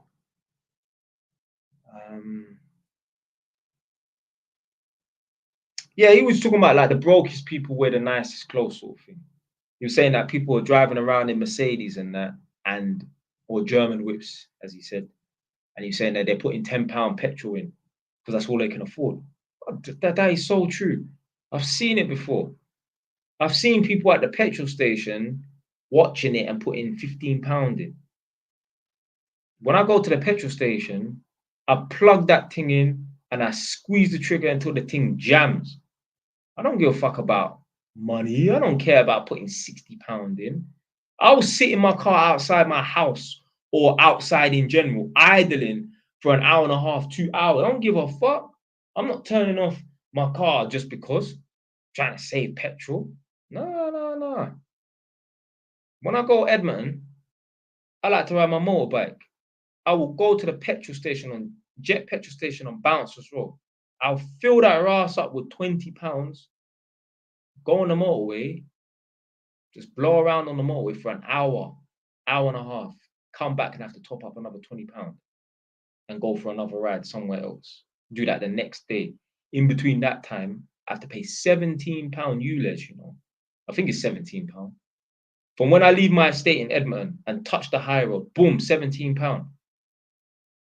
If I just go chicken and chip shop in Wood Green, boom, £17. I don't care. I don't care. I noticed that. I even made a video about it one time. I was at the petrol station and that, and I'm just filling up my car, and I'm just looking around, and everyone's watching that gauge, you know. Don't let it go over the £20 mark. I'm like, raw. I thought, like, I mean, it ain't that deep, you know. People like, obviously, when I fill up, I look at the thing as well. But what I'm saying is, I reckon a lot of people are watching it, not because they're just looking at it, like they're making sure, yo, don't go over that £20. This is all I've got, yeah, until payday and that. People don't know how to manage their finances, man. I remember when I was at home to Haringey, for some reason, all the admin staff, so basically all the white collar workers, they used to all get paid on they used to get paid on the 15th. So all the white collar workers used to get paid on the 15th. But the blue collar workers like me, the tradespeople, for some reason we got paid on the 6th. Then some smart person said, why don't we make everybody get paid on the same day? Makes sense, right? Anyway, so we got paid on the 6th. Then they moved it to the 9th. Do you know there were people having to take out like, you know, like payday loans or whatever. They needed to take out some sort of loans to tie them over the 9 days. I was like, what the fuck? Now these times I can't remember. That yeah, I was fully qualified in that. Maybe I don't even know. I can't remember. But I remember there was man actually taking out payday loans and that. It was a big thing. It was a big thing. This was hurting a lot of people, you know. I'm like, well, then you obviously have no savings in that, because if you had 2 grand or 5 grand in savings, I'm sure that could tie you over 9 days, right?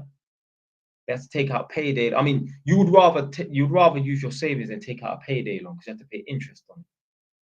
This is how fucked up people's finances are. Everyone is living paycheck to paycheck. Why? Because previous point I made earlier, no discipline. Discipline is the be all and end all. You can't go wrong with discipline. Someone write down an example where discipline won't help you, or discipline won't make the situation better. Your mum could die.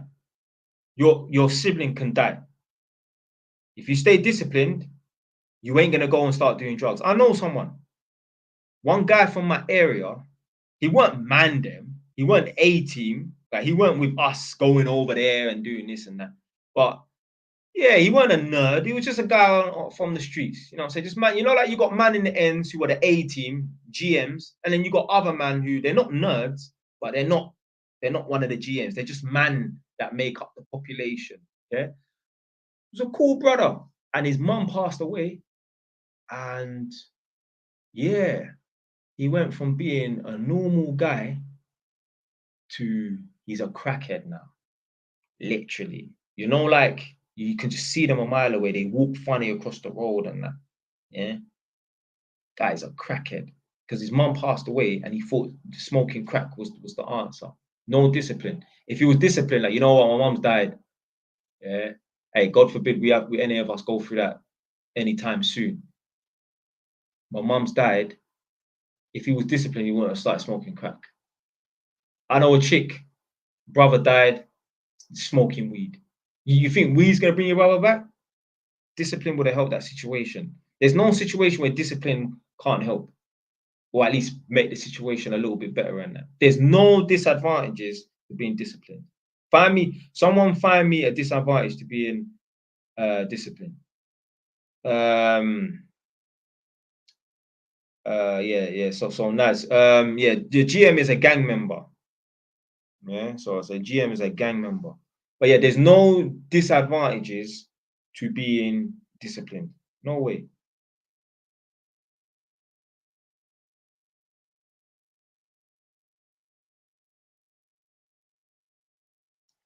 That guy that I made that video about, yeah, where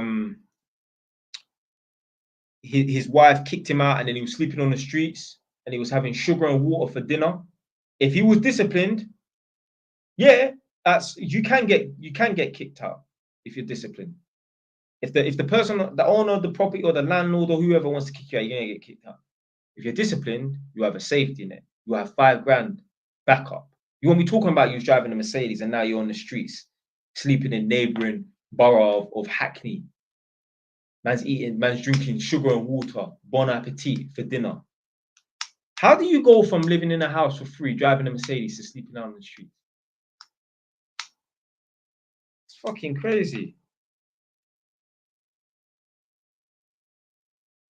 As even like yesterday, I made a response video to someone, and I can't remember what they were saying, and they were saying that like,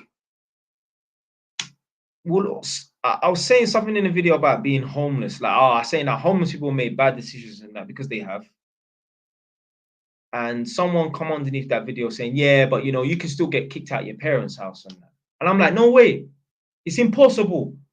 There's no, I mean, there's some evil parent out there. Yeah? Let's not include the minority, yeah, the 0.01% of people. There's no way, yeah, if you live at your parents' house and you get up and you work every day, you get up on time, yeah, you're on a positive path, they can see you're progressing with your life and that, and you help out around the house, you're an asset to the house. You should be an asset to the house. Yeah. You shouldn't be a spare part. You should be able to bring some sort of value to the house. Yeah. There's no way you do all those 5 and more. Even if your parents have no space for you, there's no way they're gonna keep. How can you want to see your child that you gave birth to, or fathered if you're a man, obviously, who gets up, they work, they have studied, you know, they're on the right and positive path, they're an upstanding member of the community in that, they help out around the house and they're an asset to the house. Why the fuck would you want to see that person out on the streets? Come on, man. It's impossible. It's impossible. I'm not talking about that 1% of evil parents and that. Average parents, they would never do that. They would never do that. My son is the greatest son on earth. He's a good man. He pays his bills on time. He contributes to the household monetarily and in terms of, you know, help out around the house. He's not a nuisance. He don't play loud music till 2 in the morning. He don't come back at 4 in the morning making up noise and that. He don't hang around antisocial people. He's a great man, but we're kicking him out onto the streets. Bullshit. You can't tell me no different. Even if there's no space in that house, yeah, they will let you sleep on the sofa or sleep on the floor. How the fuck can your mum rather you sleep out on the streets if you're a good person on the right path rather than sleep on the floor in the living room? What's your house that crowded? Your mum hoards that much that there ain't even space for you to sleep on a sleeping bag on the floor. Come on, man. Use your brain. Use your brain. There's no way. There is no way your mum would kick you out of the house if you're doing everything you're supposed to. I'll tell you why people get kicked out of their house. They're smoking weed. They're waking up at 2 in the afternoon when they should be working during the day. They're hanging around with antisocial people. They got all their waste man friends coming over. They're making up noise. They got idiots knocking at the door at silly cock in the morning. Yeah, that's a reason to kick that person out of the house.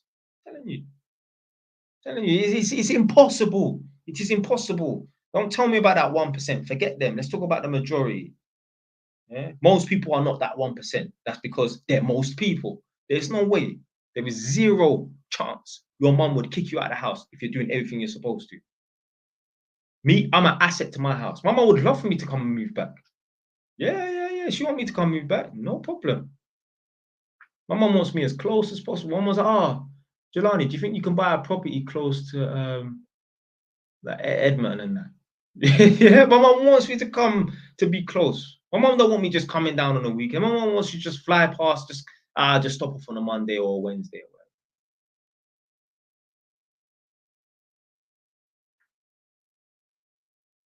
Yo, JYs, make over 8K a month, be honest. Fam, I'm not lying about this, blood. The two grand to 2.5 grand isn't just wages. Some of that's from my properties and that. But that's the thing.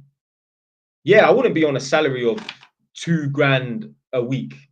I wouldn't really be on a salary of 2 grand a week. I've earned that before, but I wouldn't be on a salary of 2 grand a week. But because I used my salary back in the day, now I'm able to buy properties and that. Now I'm able to make my money work for me. Yeah, my mum is proud of me. Trust me. My mum is proud of me. Now, back in the day, my mum wasn't proud of me. But now she can say she's proud of me.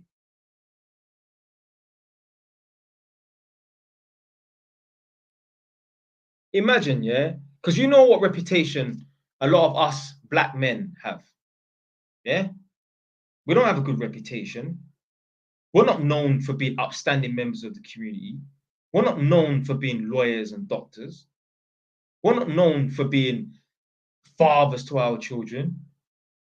We're known for everything other than what the fuck I've just said.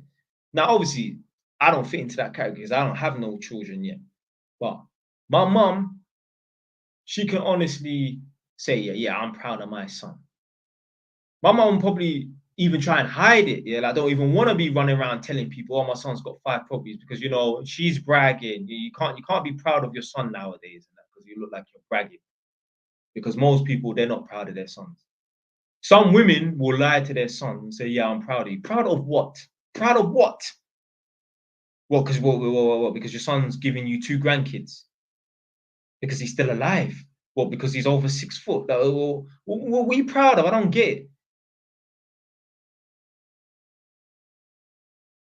Man said I look like young Lawrence Fishburne, you know. Well, at least you said young, because if you said Lawrence Fishburne, that's a violation, blood. Shall block you from my live stream, big man. But yeah, a lot of women, they claim that they're proud of their son and that. Proud of what? You're not proud of nothing, man. There's nothing to be proud of. Your son is a waste, man. This is the real talk.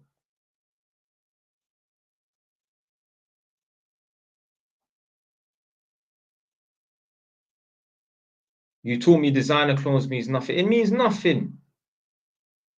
You can buy all the drip you want, but the aura don't come with it. I saw this for the first time when I was working at that infamous Holborn job, yeah? And obviously, like, it's a block of flats, but high-end flats. Yeah, they called the peasant flats, the flats on the ground floor. They were worth over £1 million. So anyway, I was working in this block. Some of it was done, so people were living there, and most of it wasn't done. Anyway, so I was there during the Christmas break because they needed someone to cover, and some boy must have called me up, say, I got an emergency. Something wasn't working, like the aircon or something. Anyway, went there, and me and my colleague are chatting to this youth. Anyway, this youth is dripped out. So it's a Chinese, they come from Hong Kong, Chinese youth. Parents have got money. The boy is living in a flat that costs 3 million. Yeah, Moncler jacket, probably some Balmain jeans, Givenchy sliders, everything like just drip. And I just thought, you're wearing all that drip, but you're still a dork, blood. Like you're just a nerd in designer clothes. And I clocked, yeah, you can buy all the drip, you can wear all the drip you want, but the aura don't come with it. He may as well have just been wearing TikTok clothes like me, because you just yeah. And the thing is as well, this you is a uni student and that going to like I think they a lot of them studying LSC, yeah, London School of Economics and Political Sciences and that. Blood, it's full of fucking nerds in there. Who are you impressing, rude boy? Wearing Givenchy and that. Well, you're around the wrong people. Imagine going to fucking Oxford Uni wearing drip and that. You're surrounded by nerds. No disrespect to them, but you're surrounded by nerds looking drippy and that. You're in the wrong place. You're in the wrong place, man. Someone said, thoughts on Mr. 30 Big Boys. I don't know.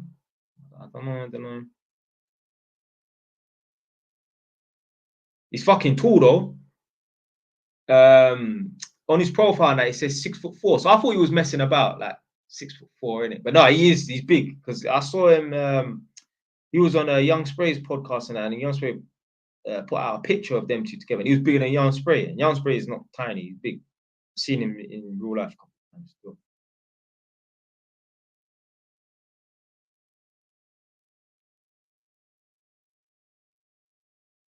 When will you be ready to have kids? Yeah, soon. I mean, I've got my paper straight already. I've got enough money to have kids now. Why do you think the Jewish community are so successful? I mean, it's easy to say, you know, they stick together and that. But you know what? They're not into, they don't buy into all the nonsense that we buy into. You ain't gonna see none of them really wearing Givenchy or whatever.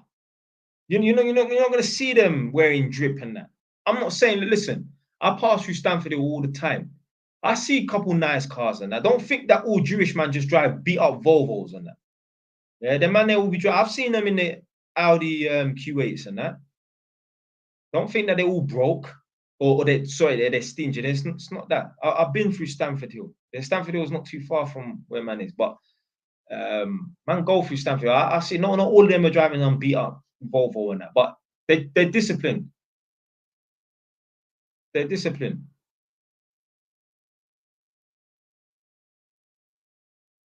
I said, how old are you? Take a guess. Take a guess. Take a guess.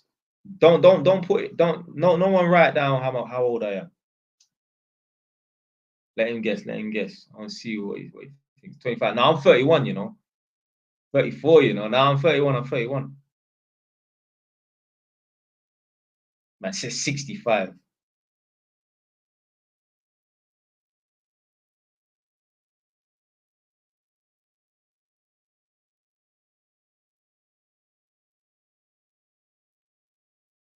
You're mocking. Yeah.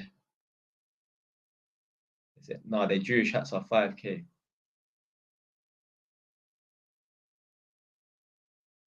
31 full of knowledge and lessons. Listen, I see a lot, I observe a lot.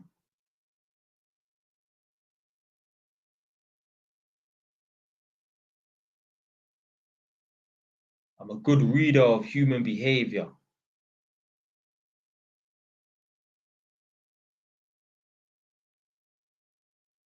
Even today, I'm such an exceptional reader of human behavior. Every day, this little black cat comes into my back garden and it's always walking around this little block. So me and my girl trying to work out where this cat lives, like who owns this cat, because it's always in my garden. It's like, why is this cat always in my garden? So boom. So today a car alarm was going off. It was just going off. And I was looking out the window trying to work out what car it was, but it was a tree in front. So I don't know what car it was, because I'm thinking, right, this car alarm keeps going off. I'm gonna go knock on this person's door, tell them. But I can't see what car it is, so I don't know whose car it is. So anyway, I was looking out the window and I noticed that little black cat that's always in my garden, all the gardens along here. I noticed that the black cat was in number 4's garden. And The guys that were in number 4, they came out into the back garden and they were stood in the back garden next to the cat. And the cat didn't run away because I've been out in my back garden and I see the cat in the back garden, it runs away. The cat did not run away and they didn't pay attention to the cat. If there's a random cat in your back garden, you're going to pay attention to it, like you try and stroke it or whatever. Innit? They didn't pay attention to the cat and the cat didn't pay attention to them. So therefore, they are familiar with the cat and the cat is familiar with them. So I worked out, okay, that's their cat. Just little dumb stuff like that. I'm a very observant person. I don't miss nothing. I don't miss nothing.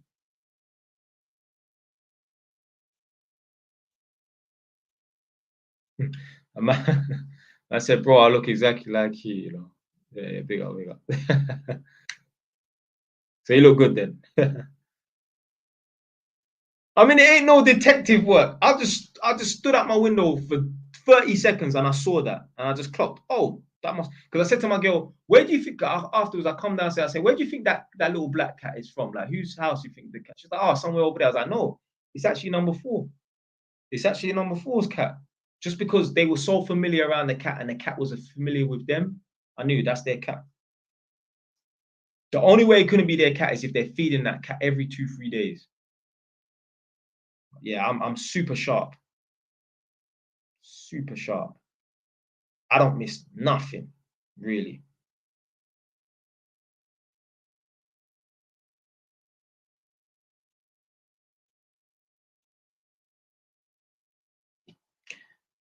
Can you elaborate on the title? So obviously, I just put down like the title, oh, 2K is not enough. Just get people to, you know what I'm saying, like, want to tune in and that. But for me, like, no amount, I mean, obviously, certain amount of money is enough, but no amount of money at this moment in time is enough for me.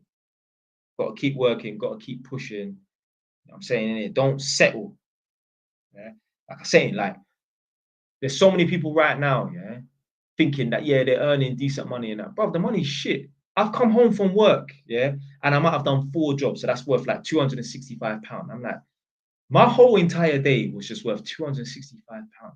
Like, some of you lot watch this right now, like, yo, I would love to get paid £265. I'm thinking to myself, I've invested the best part of 12 hours of the day just to walk home with £265.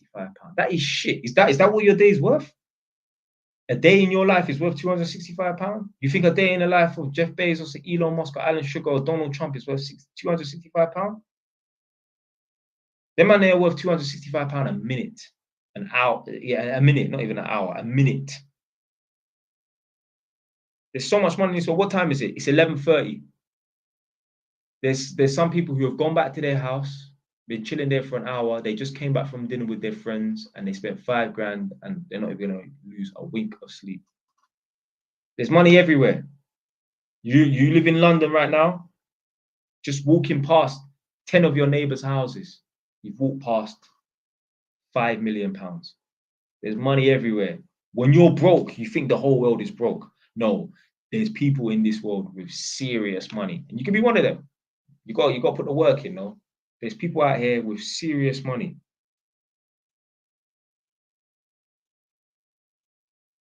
What's the highest paying electrician role? I mean, obviously you can be an approved person or like a high voltage approved person and that.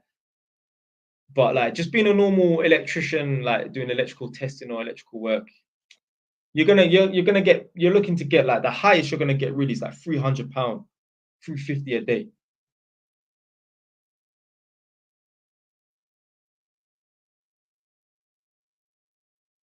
Someone said, why aren't you then? I'm working on it. I'm working on it. I can't just snap my fingers and be on whatever money, but I'm working on it. This is work. I'm not just here talking shit for the sake of talking. Yeah. Obviously, I'm not talking shit, but I'm not here just talking for the sake of talking. This is work. At some point, I'm gonna cut up these clips, and you're gonna see these clips on TikTok and YouTube. I specifically put on this jacket because all of my videos are all the fucking same. I'm wearing a white t-shirt.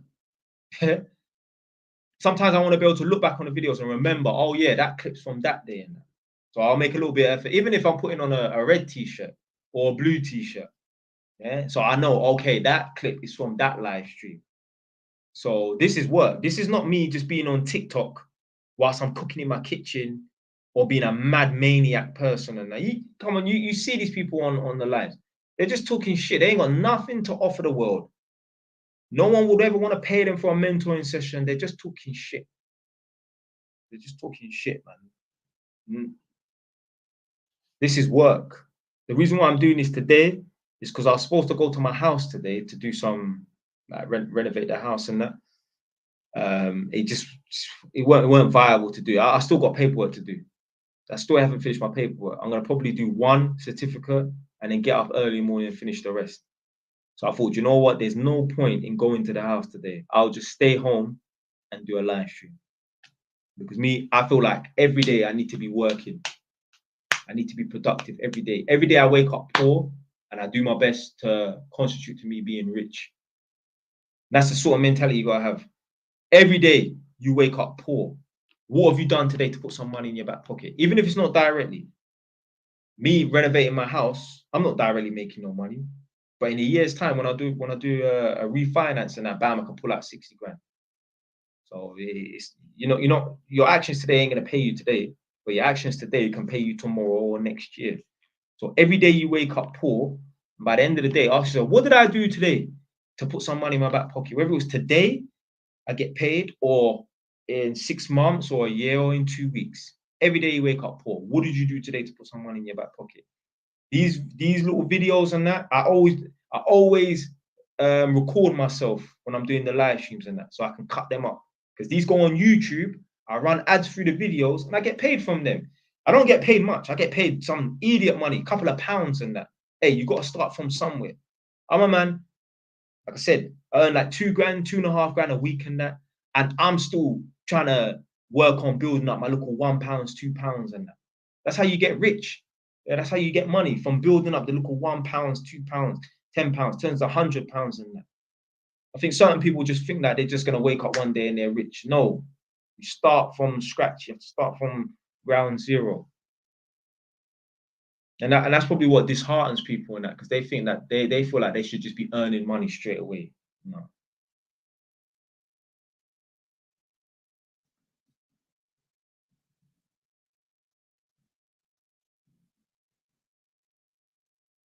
Like literally, man's working. Every time you lot see me grab the pen and start writing stuff down, I've got the timer going, so I know, okay, I said something at the 2 hour and 30 minute mark. So when it comes to cutting up the videos, I don't have to try and find, oh, what did I say? Did I drop a gem? I don't go straight round about that little part there. Boom. Okay, I can clip that up, cut that up, and then make a clip out of it, put that on YouTube and put that on TikTok. This is work.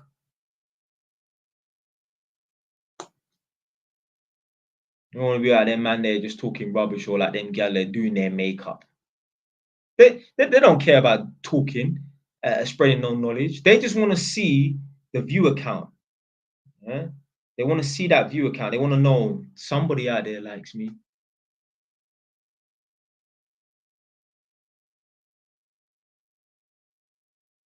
Man says smoking them helium balloons at 2 a.m. Yeah, man, dead that.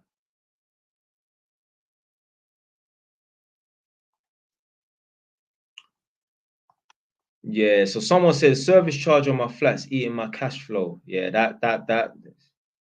Yeah, you need to be careful. Yeah, when you're looking at buying properties and that, you need to take into consideration the service charge. Don't buy no property where there's a lift.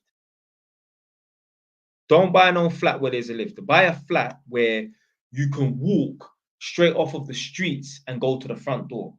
So all the flats that I've got, you don't have to go through no security door. You just walk off the streets and go to that front door. Do you know why I've done that? Because eventually one day I probably am going to do Airbnb. If there's a security door, how the fuck are they going to get through the air? How the fuck are they going to get through the security door to get to the front door to do the Airbnb and that? Because you can't start installing little key safe things outside the front of the building and that. You might, but I'm not taking that might possibility. So all the flats I bought, you can get to the front door off the street. There's no security door, there's no lift. When there's no security door and there's no, well, especially when there's no lift, you don't have to pay mad service charge and that. If the lift breaks down and that, well, you have to pay into a service charge and that, which covers the lift service and that. So yeah, I'm not paying. I'm not taking on no property that has a lifter or anything like that. No, it's too expensive.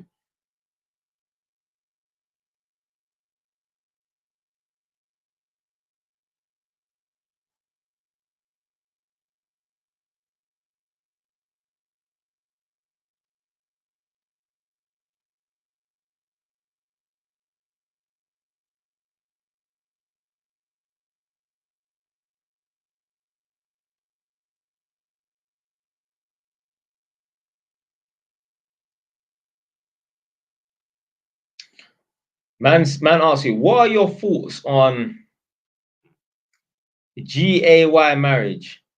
The fact that I'm not even saying the word just tells you everything you need to know, my friend.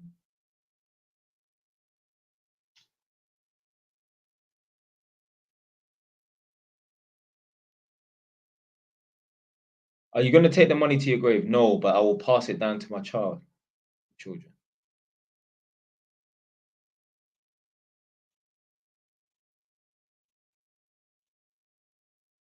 Do you invest your rent income or do you put it away for pension? Nah, I don't have no pension. I'm not interested in no pension.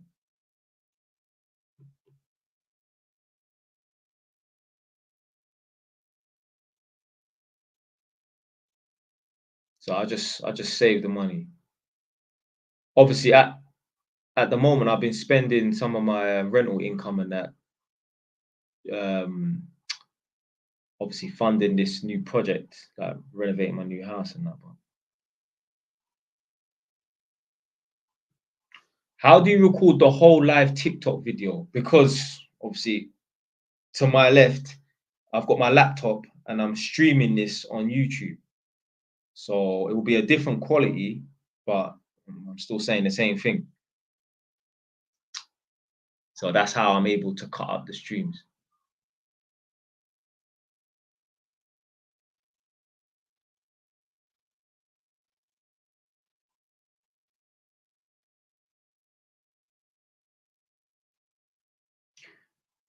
I'm going to uni again, but my mum think I should work now for good, but I want to study. What did you study in? So Naz, what did you study in the first place? That's what I want to know first. Yeah. So Naz, what did you study in the first place?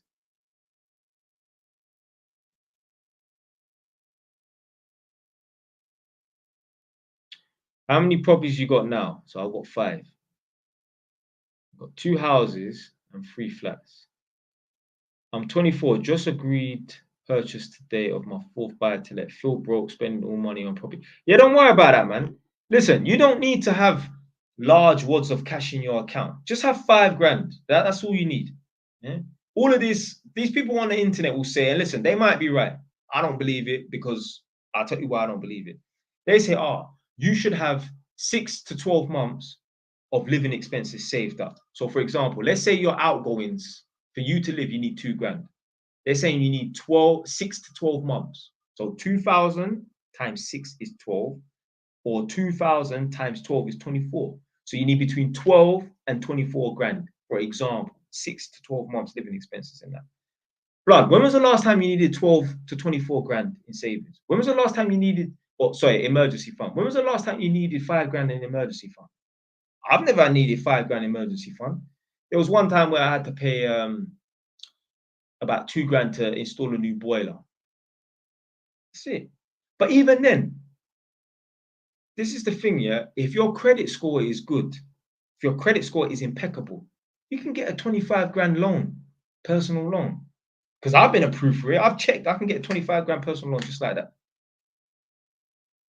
So that all comes from discipline and that. See, that's what I'm saying. Discipline fixes everything. If you're disciplined, you pay all your bills and you don't live outside your means and you never default, you don't even need to have much money in your savings account. You can just have 2 grand. If shit hits the fan, you can take out a personal loan, bam, you get the money straight away.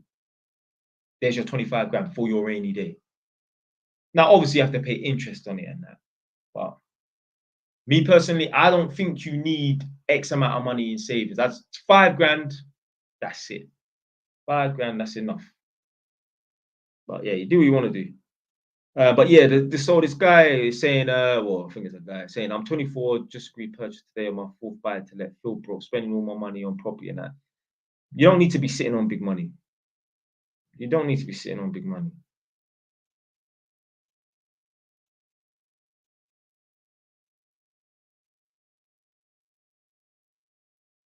So you study business management, okay.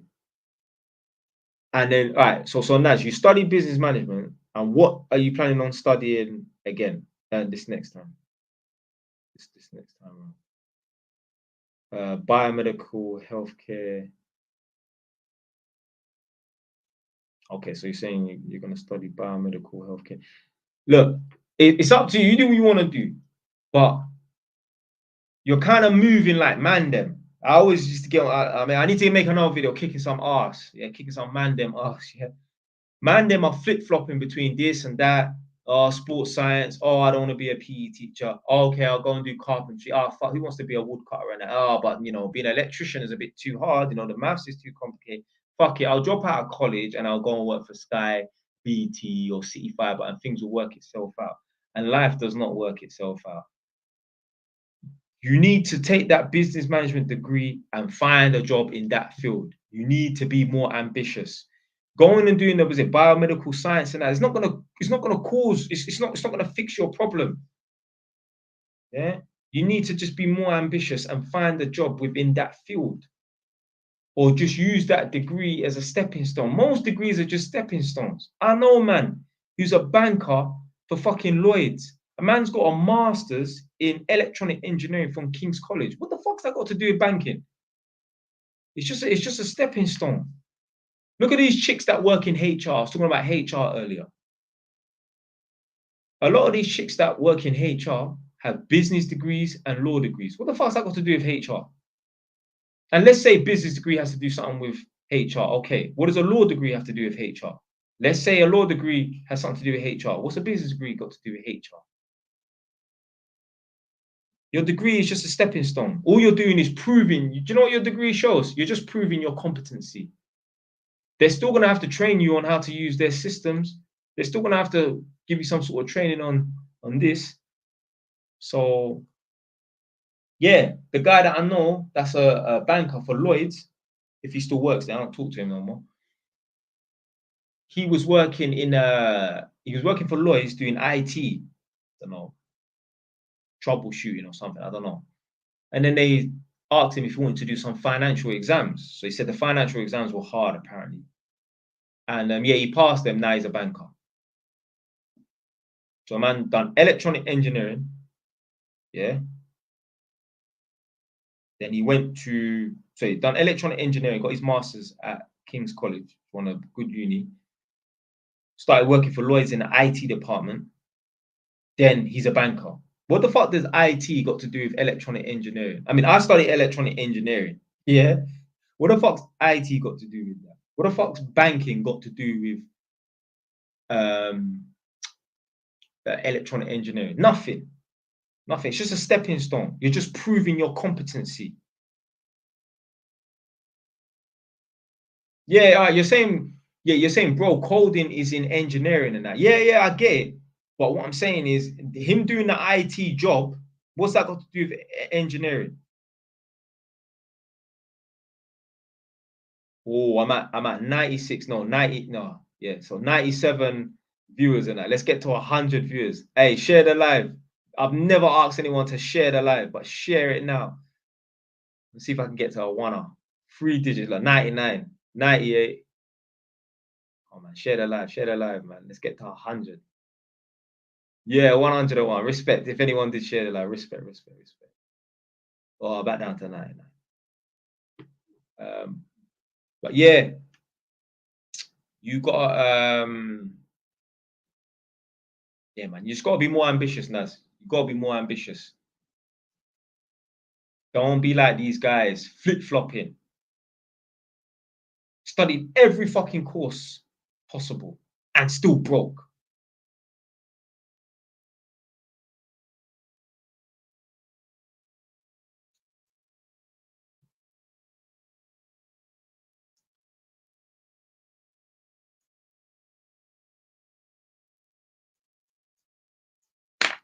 Right, I'm gonna end the live stream at 12 o'clock. So 18 minutes. Right, now someone asked about the pensions thing. I can't remember who it was, but someone asked about pensions because I said I spoke about so I mentioned something about pensions. Someone said to speak about the pensions and that. Right. Obviously, you lot have been watching me long enough. You lot would have heard this many times before. Unfortunately, obviously, you know, it's going to be quite repetitive in that because people ask the same questions. Not the same people asking the same questions, but people ask the same questions. So the reason why I don't have a pension, I will never opt into having a pension, I will never start a pension, is well, basically, when I was at home to Haringey, when I was an apprentice, I was not in the pension scheme. And then when they increased my salary when I got fully qualified, they automatically put me in a pension scheme. So I remember I got my wage slip and I saw like the deductions, NI, whatever deductions, and then I saw like obviously you get London waiting. I'm sure you lot still get London waiting and that now. Obviously, I moved out a couple of years ago, so I don't work in London. Anyway, I see some other deduction. What was this? So I took it to HR. I'm like, yo, what's this? They're like, oh, that's a pension. I said, I never opted into no pension. I wasn't in it before. They're like, yeah, once you become fully qualified, you get opted into it straight away. I said, remove me from it today, now. Anyway, she's like, okay, it will be removed on your next pay packet. Cool. The reason why I won't ever subscribe or start join a pension, whatever you want to fucking call it, yeah, is because I've got a healthy brain and a healthy body. There's no excuse for me to not have enough money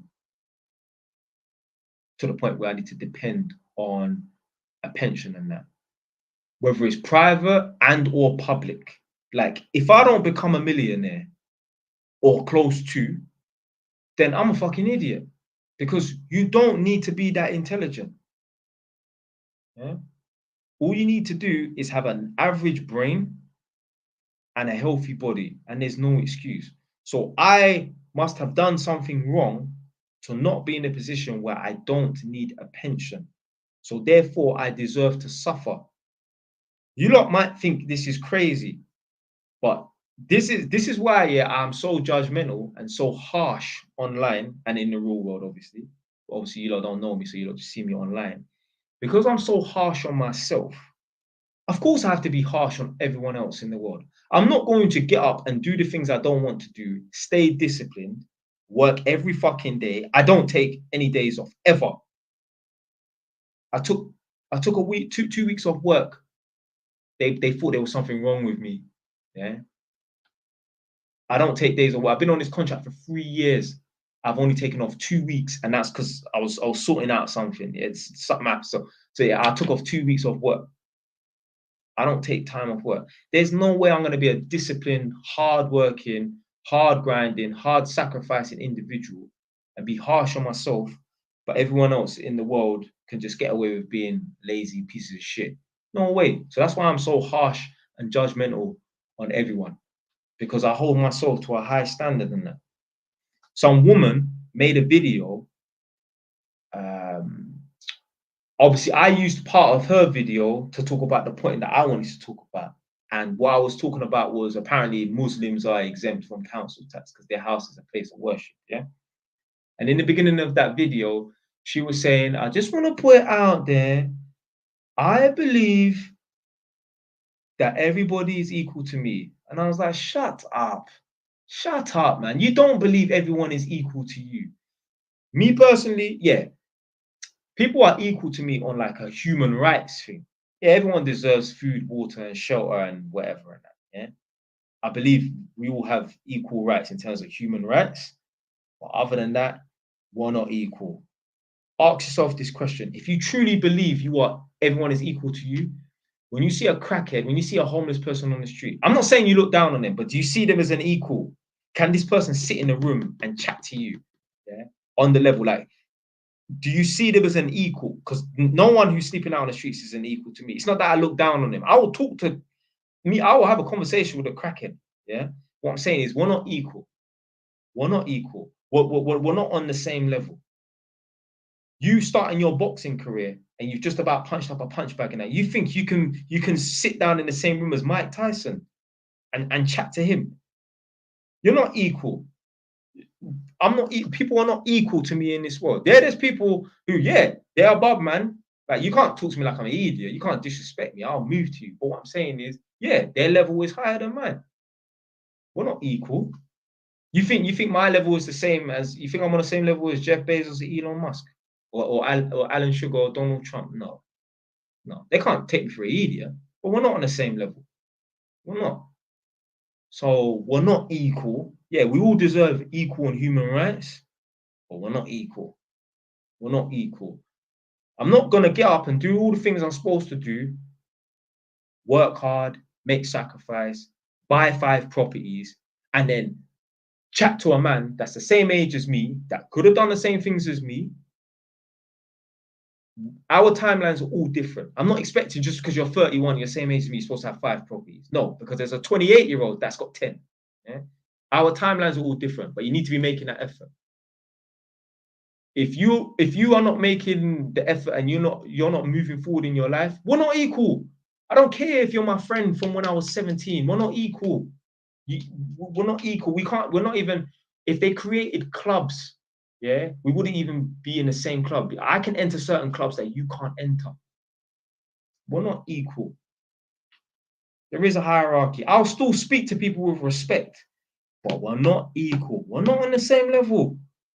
That's a disrespect to my hard work and my hard effort and my hard sacrifice and my hard grind.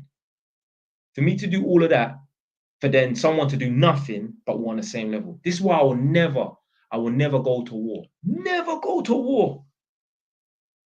I will never go to war. Imagine me putting my life on the line for people in this country to wake up and say, I'm depressed, I'm sad. You know, I just don't feel like it today. I feel like it every day. Whether I feel like it today or tomorrow, it doesn't matter. It gets done. There's no way. There's no way. That's why I'll never fight in no war to help and protect nobody. I'm out for myself. I'm out for me and my mum and my little sister. Yeah? I'm not out for nobody else. Nobody else. Those are the people that I'm protecting, mate. So yeah, we're not equal. We're not equal. There's man whose level's higher than mine. Yeah, there's man that's levels higher than mine. Yeah, I respect that. And there's people whose level's not as high as mine. And yeah, I don't respect that. I'm not gonna speak to anyone like they're an idiot. I don't even talk to children like they're idiots. No, I don't talk to people like they're an idiot. But we're not on the same level. I'll treat people with human respect, but we're not on the same level. We're not on the same level. So yeah, we're not equals. We're not all on the same level.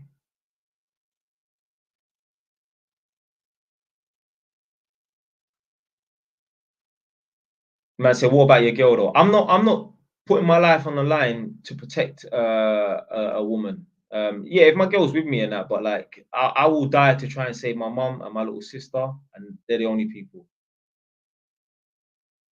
They're the only people.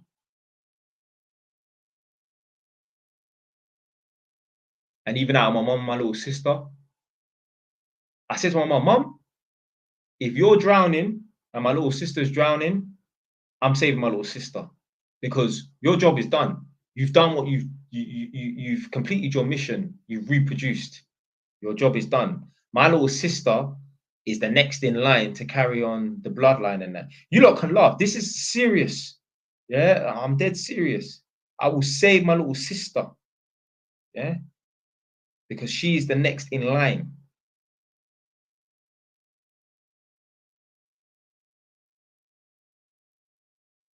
Yeah, I'll save my little sister before I save my mum. Yeah, my little sister is the next one in line to carry on the family name.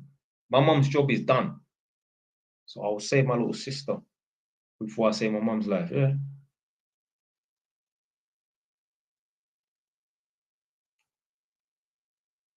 And I told my mum this. But you know what, yeah? I'm such a madman, such a loony. Nothing that comes out my mouth my mum will take offense to, unless I'm saying something disrespectful, obviously. But my mum, like, yeah, I get what you're saying. Your sister's gonna get married and take her husband's second name, yeah. But it's still the bloodline though. She's still carrying on that bloodline.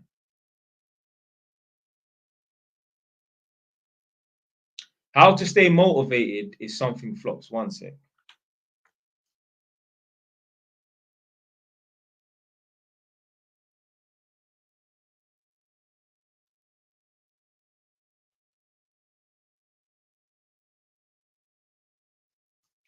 So how to stay motivated is something flops. You have to understand, yeah, that life isn't just upwards, yeah.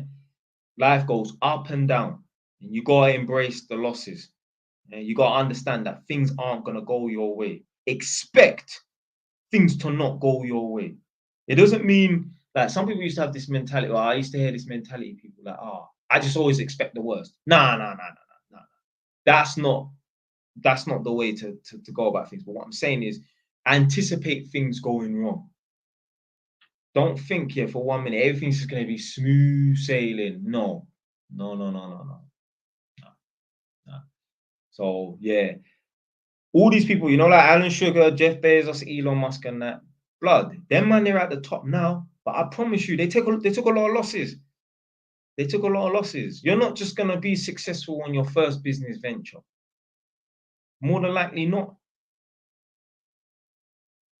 More than likely not. Even Alan Sugar, everyone thinks that Alan Sugar is rich because he was selling some electrical goods out of the back of a van. No, no, no, no, no, no. He made most of his fortune and most of his net worth from property renovation. So he used to buy commercial buildings in London and renovate them. I don't know what he did with them after, but he used to buy commercial buildings and renovate them. So a lot of people think, oh, he's rich from Amstrad. Yeah, maybe Amstrad, his business, and he has some other electrical businesses. Maybe that, yeah, obviously that gave him the money to then go and do the commercial building stuff. But what actually brought in the money was the commercial building stuff.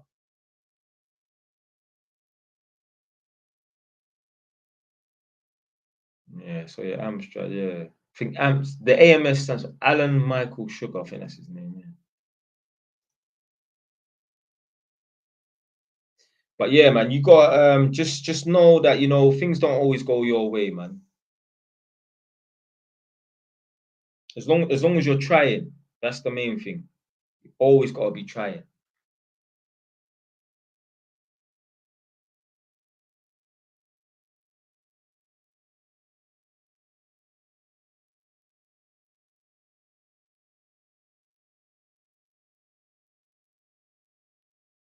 Someone wrote, I think they're trying to say Pimlico. Yeah, the guy that started the Pimlico plumbers and that.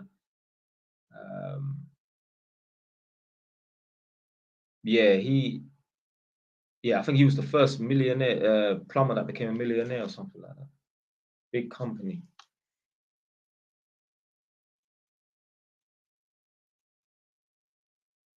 What do you gain from motivating failures and that? Do you know what? Yeah, it's not even all about learning. Oh shoot! I invited someone by accident. If you join, I'm just gonna kick you out. I'm not talking to nobody. I'm coming off in a minute anyway.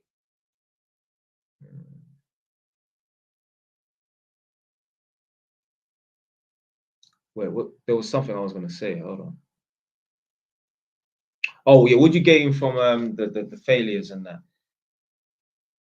Well, you can look at where you went wrong, but you know what? Yeah, the best people, even when they win, even when they succeed, they look at, okay, how did they succeed?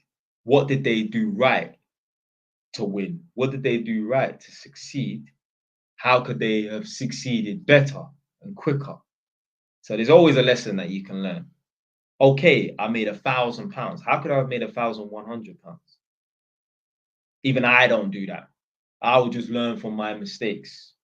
I mean, maybe subconsciously I might learn and oh yeah, I done it this way. Okay, so that worked. But most people, we only learn the hard way. Yeah, you could tell someone stop doing it, stop doing it, stop doing this. They're not gonna learn until they learn the hard way. Unfortunately.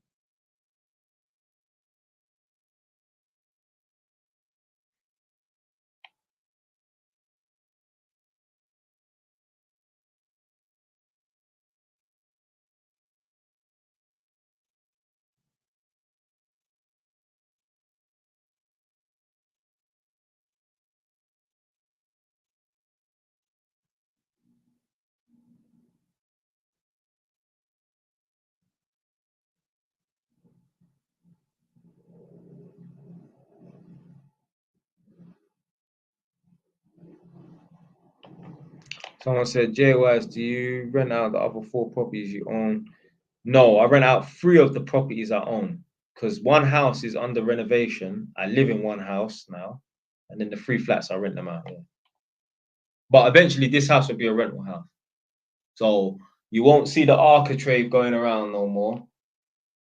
Yeah, I mean the walls are white, and the walls are gonna be white, so you're gonna see some more boring ass white walls. Because I'm gonna have a side entrance at the side of my house. I might be keeping the bike inside the house. So you might see the bike in the backdrop. We'll see. Would you ever go on The Apprentice? Bro, I tried to go on The Apprentice.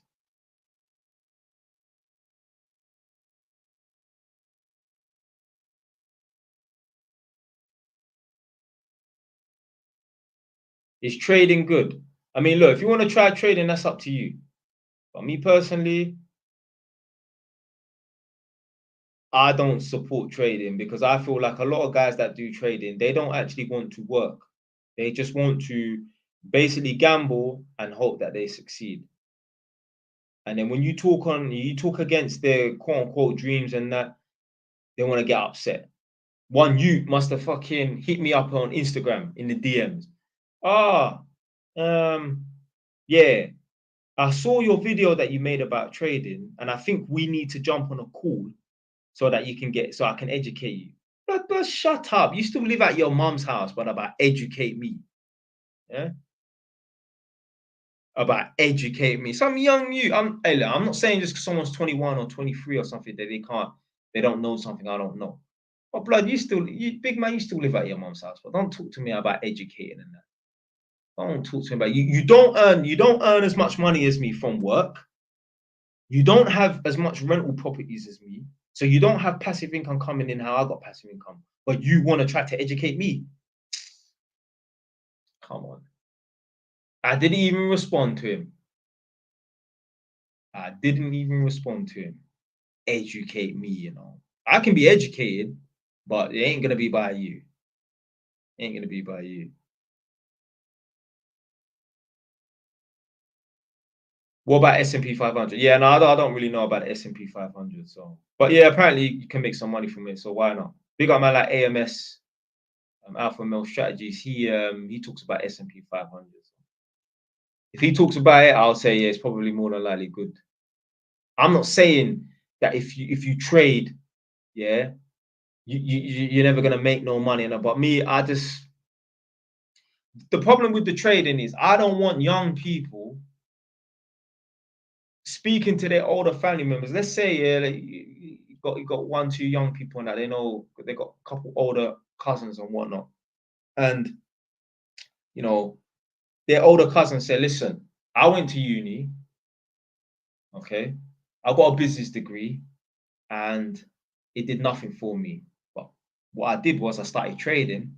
Now I'm on 10 grand a month, 15 grand a month. So why go to uni? Fuck uni. Just start trading." And then you will listen to his older cousin that might be lying or he might be telling the truth and not go to uni and start trading. But then the trading might not work. Then what? You've wasted 4 years trading when you could have got a degree and be trading at the same time. Listen, you want to trade, do that, yeah, on the side, but don't make that your full-time thing. So a man after 4 years will have nothing, no uni degree, might not be successful, probably won't be successful in trading and that. Then what? Then he has to go and work for City Fiber or Sky.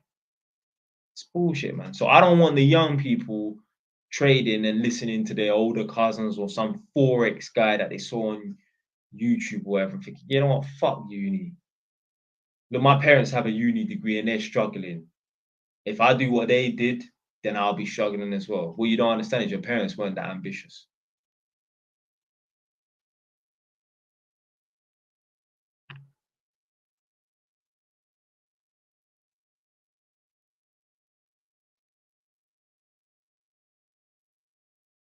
Last 1 minute and I'm getting off. I was supposed to do my paperwork, didn't end up doing it. So I got to wake up real early in the morning. and do this paperwork, and it's going to be a fucking pain in the neck, boy.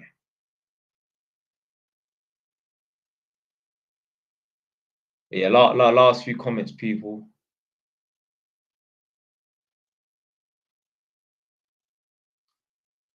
You on site tomorrow? Well, yeah, I don't work on site. I work in people's houses, so I do electrical installation condition reports, EICRs. So I test people's electrics in their house.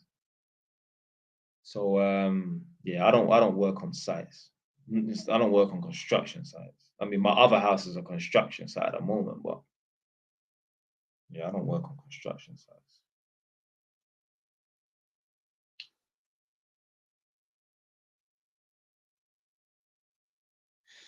How did you change your accent start? Well, you know what it was, yeah, before, yeah, when you're hanging around with certain people and that, you kind of pick up their accent and that. And then when you start hanging around with people, you stop speaking in a certain way. But to be fair, you know what?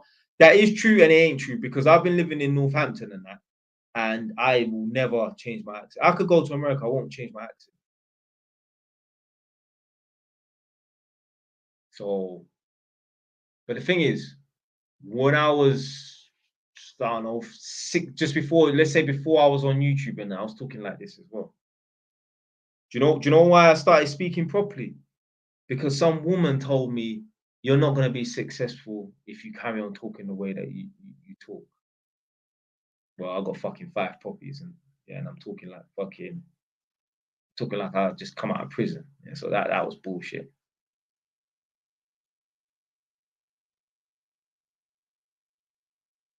This woman, they tried to give me advice. Yeah, one of I mean, it wasn't even, was it advice? No, she was telling me her little hack to not pay back her uni loan. You know what she said? She said, you only have to pay back the uni loan, for example, if you earn over 22 grand, for example. So my job only pays me 21 grand, so I don't have to pay back the uni loan. This woman's like 60 years old, yeah, and I'm thinking, you are a fucking idiot. You are literally cutting off your nose to spite your own face. So you think you're winning by not paying back that uni student loan by earning 21 grand a year. When if you just earn 50 or 60 grand a year, okay, you're gonna have to pay back that student loan, but you own 50 or 60 grand a year. Now you can afford to buy a house that's more expensive than that. These people are so fucking stupid. So fucking stupid. Like, she really thought she was winning, you know, like, yeah, I don't have to pay back this student loan because I'm on 21 grand a year, for example. It's like, are you dumb? Go and earn the 50 grand a year and pay back the student loan. And obviously, if she's telling me that, well, obviously she's going to be giving her sons and or daughters advice. That sort of advice.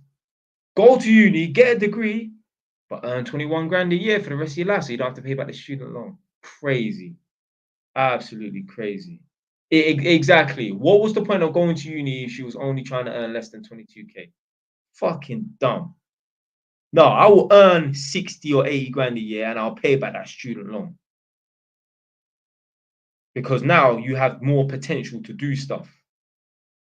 Like these guys, yeah, that try to stay below 50 grand so they're not in a higher tax bracket, and that by default, you don't see yourself as becoming a millionaire. Do you think Jeff Bezos or Elon Musk or Donald Trump or Alan Sugar is keeping their tax below 50 grand a year so they don't meet that threshold? Me and my accountant spoke about this. I can't remember what we was, obviously, we was talking about money and that. I can't remember what prompted me to say this. I was like, you know what? I don't care. I will pay the higher taxes. So when I get into the over 50 grand and that, I don't mind paying it, because you know what? I see myself being a millionaire one day, and I will have to be paying some big boy tax. So I may as well start now. Now, obviously, try and save money on tax as much as you can and that. But at some point, you're gonna have to be paying that high tax bill, or else by default, you don't see yourself being a millionaire. There are a lot of content creators, maybe not on TikTok, but on YouTube, they don't use their full name. Not because, oh, they want to go by a stage name. So my stage name is Jay White, but my real name is Jelani Knight. Yeah?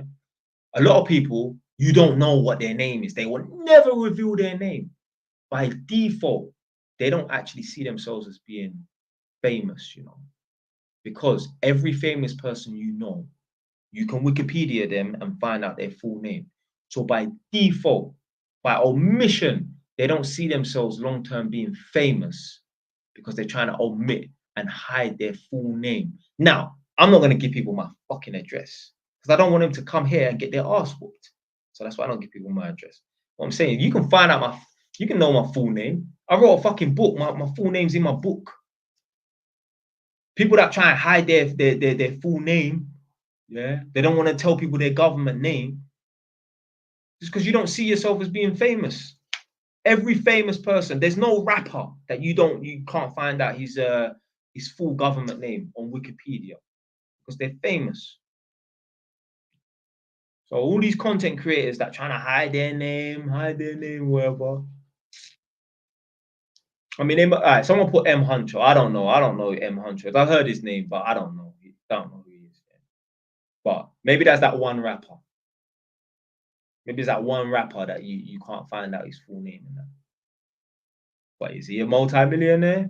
Probably not. You can find out Jeff Bezos' full name is Jeff Bezos. Yeah. Elon Musk's full name, Elon fucking Musk, more than likely. So yeah, you can go and hide your full name. You can hide your full name, you little fugitive. Yeah, you little wanted man. Yeah. Oh, you're so in high demand that nobody on the internet can know your full name. Of you're insignificant. You're insignificant. I got the patio door open, so these flies are coming in. But yeah, you're trying to hide your full government names because you don't really plan to be anything.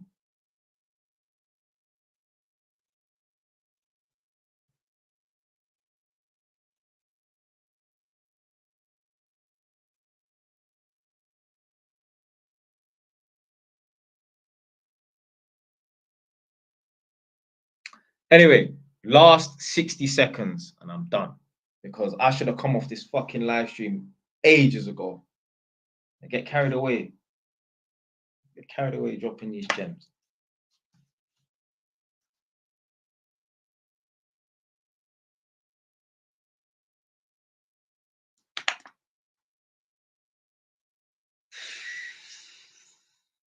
How physically demanding was training to become an electrician? I mean, how physically demanding was training to become an electrician and your current role? Big man, you're not moving boulders, you know. This is not slave labor. We're not trying to build the pyramids out here to blood clot. You don't do no heavy lifting being an electrician. Didn't you see that video I made where I was complaining about lifting up all the tiles and that? Yeah, no, man. And people were saying, yeah, well, we can tell this guy's an electrician. He don't want to do no manual labor. Yeah, because I put the work in the classroom so I don't have to work a job that's taxing to my body, taxing on my body.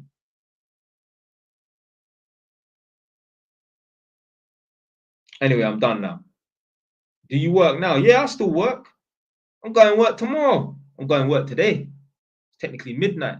Yeah, it's the new day now. I'm going to work today. I'll be up in 6.5 hours. No, less than that. I've got paperwork to do.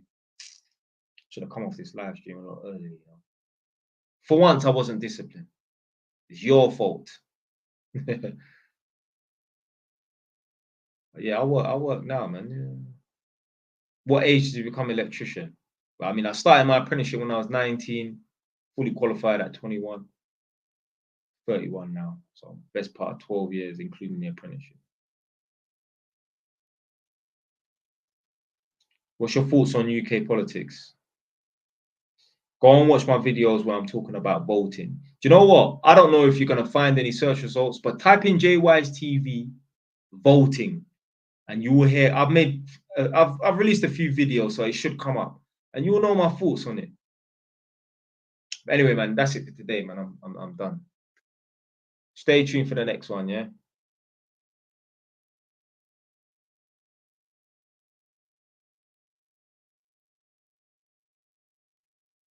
All right, my people, them. I'm gone. Stay wise, tongue.